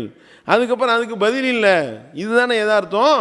அப்போ நீங்கள் போட்ட அந்த திட்டம் எப்படி அல்லாஹ் சூழ்ச்சிக்காரனுக்கெல்லாம் சூழ்ச்சிக்காரன்ற அடிப்படையில் அதை அல்லாஹ் முறியடித்தானோ அந்த மாதிரி தான் இப்போ நீங்கள் சப்மிட் பண்ணவனையும் எல்லாம் வந்துக்கிட்டு பரவாயில்லையே நல்ல கருத்துக்கள்லாம் சொல்லியிருக்காரே அப்படின்னு சொன்னவனையும் பொறுக்காமல் என்ன கிளம்பிட்டீங்க. அதில் சொல்லப்பட்டது அந்த அர்த்தத்தில் சொல்லப்படலை, இந்த அர்த்தத்தில் சொல்லப்பட்டுச்சு.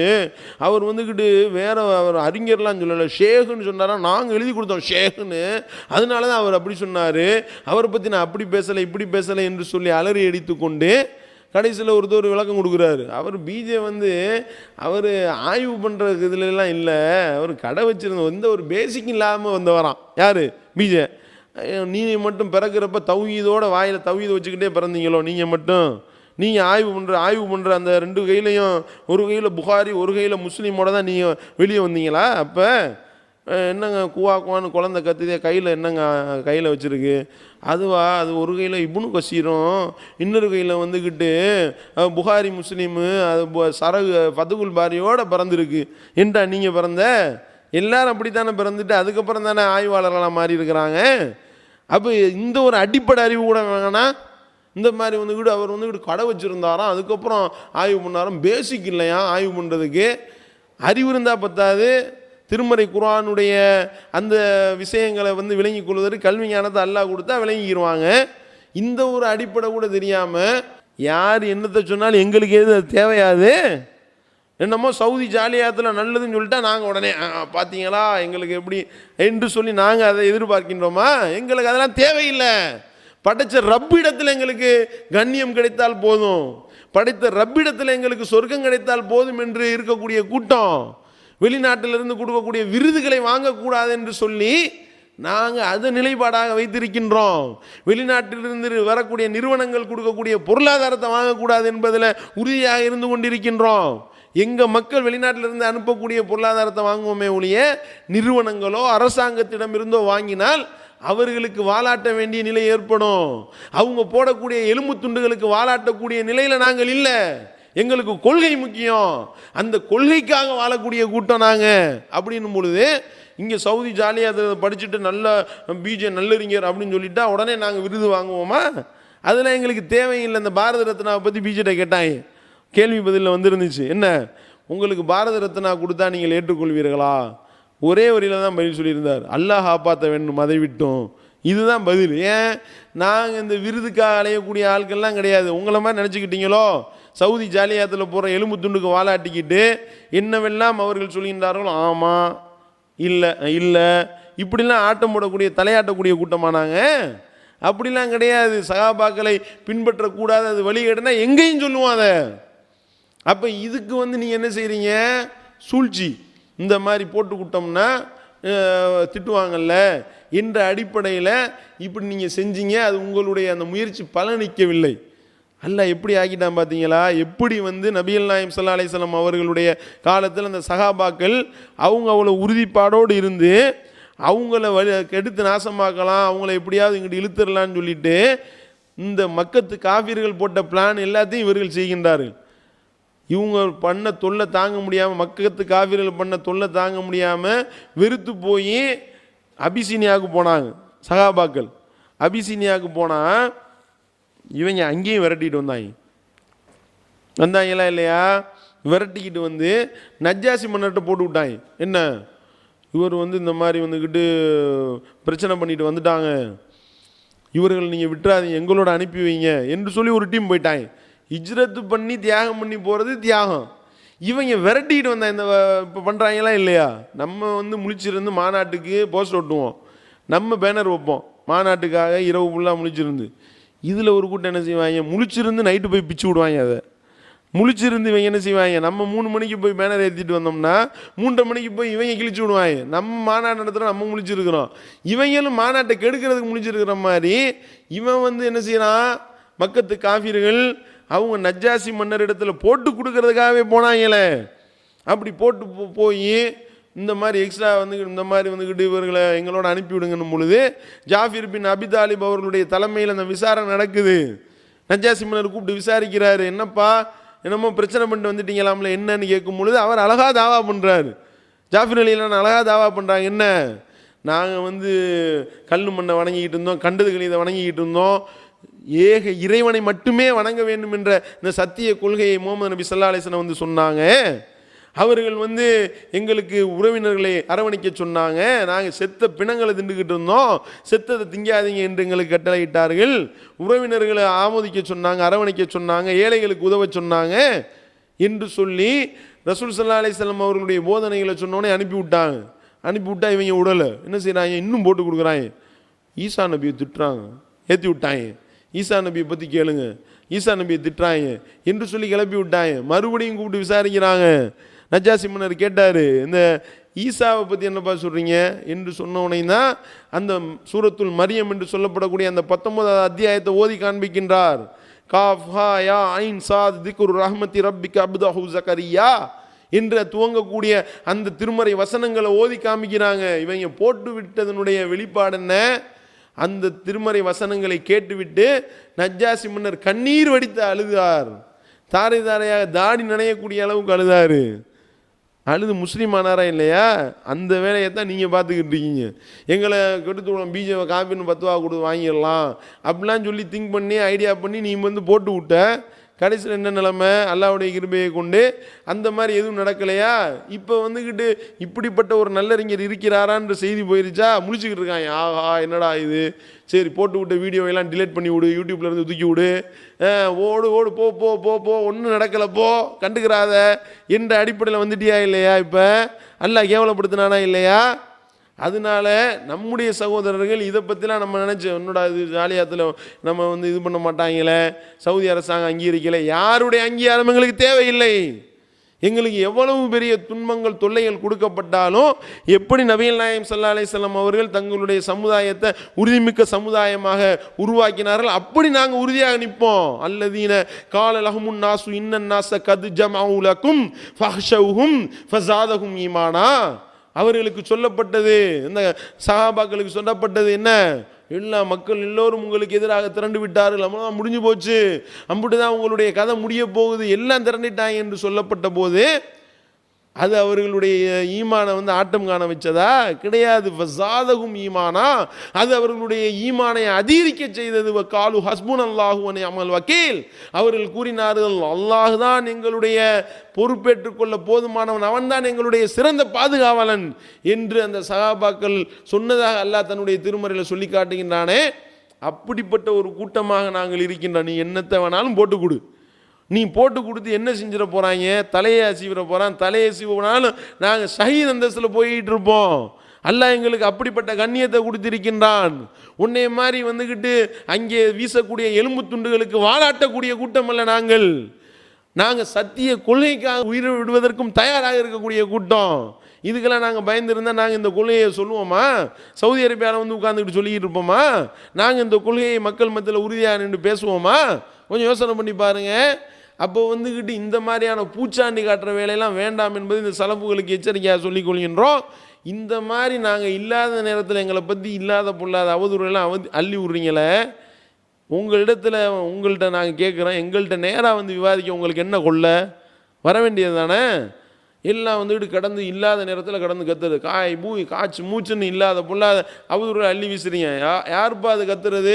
அது ஒன்றும் சத்தம்லாம் கிடையாது, சும்மா நாங்கள் எங்களுக்குள்ளே பேசி இருந்தாலும் ஓடிடுறீங்களா இல்லையா? நீங்கள் சரியான ஆளாக இருந்தால் என்ன செய்யணும்? போய் ஜாலியாத்தில் போய் போட்டு கொடுக்குறீங்க, ஒவ்வொருத்தவன்ட்டையாக போய் ஏற்றி விட்றீங்க, இவ்வளோ வேலை செய்கிறீங்கல்ல. ஏன் எங்களை நேரடியாக சந்திக்க உங்களுக்கு என்ன கொள்ள? வாங்கலை விவாதிப்போமே. எந்த சலபி வந்தார்? கொஞ்சம் சிந்தனை பண்ணி பாருங்க. ஃபமா லஹும் அனி ததுகிரத்தி முகரிலீன் கஅன்னஹும் ஹுமுருன் முஸ்தன்ஃபிரா ஃபர்ரத் மின் கஸ்வரா. இந்த அறிவுரையை புறக்கணிக்க உங்களுக்கு என்ன நேர்ந்தது? அவர்கள் சிங்கத்தை பார்த்து வெறுண்டோடக்கூடிய கழுதைகளைப் போல இருக்கின்றார்கள் என்று அல்லாஹ் சொல்லி காட்டுகின்றானே. அப்படி கழுத மாதிரி தானே ஓடிக்கொண்டிருக்கின்றீர்கள். சத்திய கருத்தின் பக்கம் விவாதிக்க வந்தீர்களா? எத்தனை நிகழ்வுகள் நடந்திருக்கின்றது, கூப்பிட்டோமே. எந்த ஒரு சலப்பு கொள்கையில் இருக்கிற யாராவது வந்தீர்களா? ஏன் வர மறுக்கிறீங்க? நாங்கள் இல்லாத நேரத்தில் எங்கள் மேலே அவ்வளவு அவதூறு அள்ளி வீசுறீங்க, அவ்வளவு பேச்சுக்களை பேசுகிறீங்க. நாங்கள் இல்லாத சமயத்தில் கொல்ல வேண்டும்லாம் பேசினார் ஒரு சலபி, பிஜேபி கொல்ல வேண்டும் அப்படின்னாரு. ஒரே அவர் மட்டும்தான் மாட்டினார். அவரை பார்த்தோன்னே தான் எல்லாம் சுதாரிச்சிட்டாங்க. அம்மாடி இவரோட போய் மாட்டினோம்னா அவ்வளவுதான், லாரி கடியில் சிக்குன சுண்டலி மாதிரி சின்ன பின்னமாகி விடுவோம் என்று சொல்லி ஓடிவிட்டார்கள். இந்த முஜிபுர் ரஹ்மான் உமரின்றவர் மாட்டினார். அவரிடத்துல கேட்டான், பிஜே பக்கத்தில் வந்து அவன் நேரடியாக வந்து விவாதிக்க உட்கார்ந்தவனையும் அவர் என்ன செய்கிறாரு? வாயை திறக்க மாட்டுறாரு. கொல்லணும்லாம் சொன்னீங்கப்பா, சொல்லுப்பாத. பேச மாட்டேன். கடைசியில் அழுதுட்டு ஓடி போயிட்டார். 3 தலைப்பு போட்டான், ஒரு தலைப்போட ஆள் எஸ்கேப்பு. இப்போ ஆள் அட்ரஸ் இல்லாமல் ஆகிவிட்டார். அப்போ சவுதி ஜாலியாத்துக்கு அவர் என்னென்ன மாதிரிலாம் ஜால்ரா தட்டினார் என்பது அந்த விவாதத்தை எடுத்து பார்த்தா தெரியும். அதுக்கடுத்து எந்த சலபி வந்தீங்க சொல்லுங்க. அப்போ இந்த அன்சாரி தப்லீகின்னு ஒருத்தர் இருந்தார், விவாதிக்க கூப்பிட்டோமா இல்லையா? இந்த முஜாஹின்னு ஒருத்தர் இருந்தார், விவாதிக்க கூப்பிட்டோமா இல்லையா? தலைமையில் தானே வந்தார். நானும் தானே விவாத ஒப்பந்தத்தில் உட்கார்ந்துருந்தேன். என்ன சொன்னீங்க? கூப்பிட்டா அது பிஜே வரணும் விவாதிக்க. பிஜே வருவார் வரமாட்டார், அதெல்லாம் தேவையில்லை. உனக்கு கொள்கை தான் மேட்ரு. எந்த கொள்கையை அடிப்படையாக பேச போகிறோமோ கொள்கையை நாங்கள் தௌஹீத் ஜமாத்தினுடைய தலைமையகத்தின் சார்பாக வந்து விவாத ஒப்பந்தம் போட வந்திருக்கோம். பிஜே வந்தால் தான் நான் விவாதிக்க வருவேன். பிஜே வருவாரா வரமாட்டேலாம் தேவையில்லை. எங்களோட விவாதம் பண்ணுறியா இல்லையா? இல்லை, பிஜே வந்து விவாதத்தில் வந்து பேசலாம் வேணாமா? எப்படின்னு பாருங்க. பேசலாம், சும்மா அப்படி உட்காந்துருந்தா போதுமா? அப்புறம் இதுக்கு பிஜே எப்படின்னு பாருங்க. அப்போ என்னன்னா ஏதாவது சொல்லி ஓடணும், அதுக்கு தானே ஃபேமஸ் ஆகும். இல்லாட்டி வந்துக்கிட்டு நான் பிஜேடி செருப்படி வாங்கினேன் தெரியுமா, நான் எப்படிப்பட்ட ஆள் தெரியுமா, என்னை எப்படி விரட்டி அடித்தார் தெரியுமா, அதில் ஒரு பெருமை. இப்படி ஒரு சலபி வந்தார். என்ன விவாத ஒப்பந்தம் போகிறப்பே கேட்டார், வீடியோலாம் எடுப்பீங்களா அப்படின்றாரு. எதுக்கியா கேட்குற, டிவிலலாம் போடுவீங்களா அப்படின்னாரு. எல்லாம் படுவாங்க, இதுக்கு தான் வர்றீங்களா? அப்போ ஃபேமஸ் ஆகணும். பிஜே முன்னாடி உட்காந்துட்டேன் பார்த்தீங்களா? பிஜே முன்னாடி உட்காந்து உருன்னு பார்த்தேன்ல. இதுக்கா விவாதம்? சத்தியம் எதுன்னு பேசவா? நாங்கள் இல்லாத நேரத்தை எங்களை பற்றி என்னென்னலாம் அவதூறுகளை சொல்கிறீங்க. அப்போ உங்களுடைய கொள்கையில் நீங்கள் உண்மையாளராக இருந்தால் வந்திருக்கணுமா இல்லை? விவாதிக்க வந்திருக்கணுமா இல்லையா? வந்தீங்களா? வரலையே. பிஜே வந்து உட்காரணும், விவாதிக்க கூட தேவையில்லை, ஓரமாக உட்காந்துட்டு போனால் பரவாயில்ல என்றெல்லாம் சொன்னீர்களே. கடைசியில் என்ன? எஸ்எல்டிஜேலேருந்து ஆளுக்கு வர்றோன்னாங்க. எஸ்எல்டிஜேலேருந்து வர்றதா இருந்தால் ஒரு கண்டிஷன் என்ன? எஸ்எல்டிஜே தாய்களோட தௌஹீத் ஜமாத் தாய் யாரும் வரக்கூடாது. இது எதுக்கு நீ போடுற? நான் பேட்டு பிடிச்சேன்னா எவன் வேணாலும் பால் போட அடிக்கணும்னு சொல்கிறவன் தான் உண்மையான அறிவாளி. இவன் தான் பால் போடணும், இவன் 2 பால் தான் போடணும், இவன் 3 பால் தான் போடணும், இவன் ஸ்லோ பால் தான் போடணும், இவன் வந்து ஸ்பின்னு மட்டும்தான் போடணும், நீ வந்துக்கிட்டு ஸ்பீடு பாலிங் போட்டேன்னா நான் ஒத்துக்கிற மாட்டேன், நான் ஓடி போயிடுவேன் என்று சொல்லி கடைசியில் வந்துக்கிட்டு நிற்கிற அம்பேர் வரைக்கும் நீங்கள் சொல்கிற ஆளை தான் போடணும். அப்போ நாங்கள் உள்ளே போட்டிருக்க பனியன் சட்டி வரைக்கும் நீங்கள் சொல்கிற கலரில் போட்டு தான் நாங்கள் கிரிக்கெட் விளையாடணுமா? என்ன பேச்சு பேசிக்கிட்டு இருக்கீங்க? அப்போ இதெல்லாம் வந்துக்கிட்டு சத்தியத்துக்கு உண்டான அளவுகளா? சிந்திக்கணுமா இல்லையாங்க? இப்படி ஓடினார் முஜாஹிதுன்றவர். இன்னைக்கு வரைக்கும் கூப்பிட்டு இருக்க வரக்கானா, பேச்சு மட்டும்தான் பெரும் பேச்சாக இருக்கு. அப்போ வந்துக்கிட்டு என்னன்னு கேட்டால் இதுக்கெல்லாம் விளக்கம் சொல்ல தெரியுது. நான் கேட்கக்கூடிய கேள்விக்கு பதிலளிக்க சொல்ல உங்களுக்கு திராணி இருக்கா? இல்லை. அதுக்கடுத்து அன்சாரி தப்லீக் வந்தார். அவர் என்ன, நான் பீஜோட தான் விவாதம் பண்ணுவேன் நட முடிச்சார். பீஜ் என்ன செஞ்சார்? சரி வர்றேன்னு எழுதி விட்டாரா? சுச்சோ என்ன இது, வந்து பாரு படக்குன்னு வந்து நிற்கிறீங்க அப்படின்னு சொல்லிட்டு அவர் என்ன முழிக்கிறாரு கடந்து.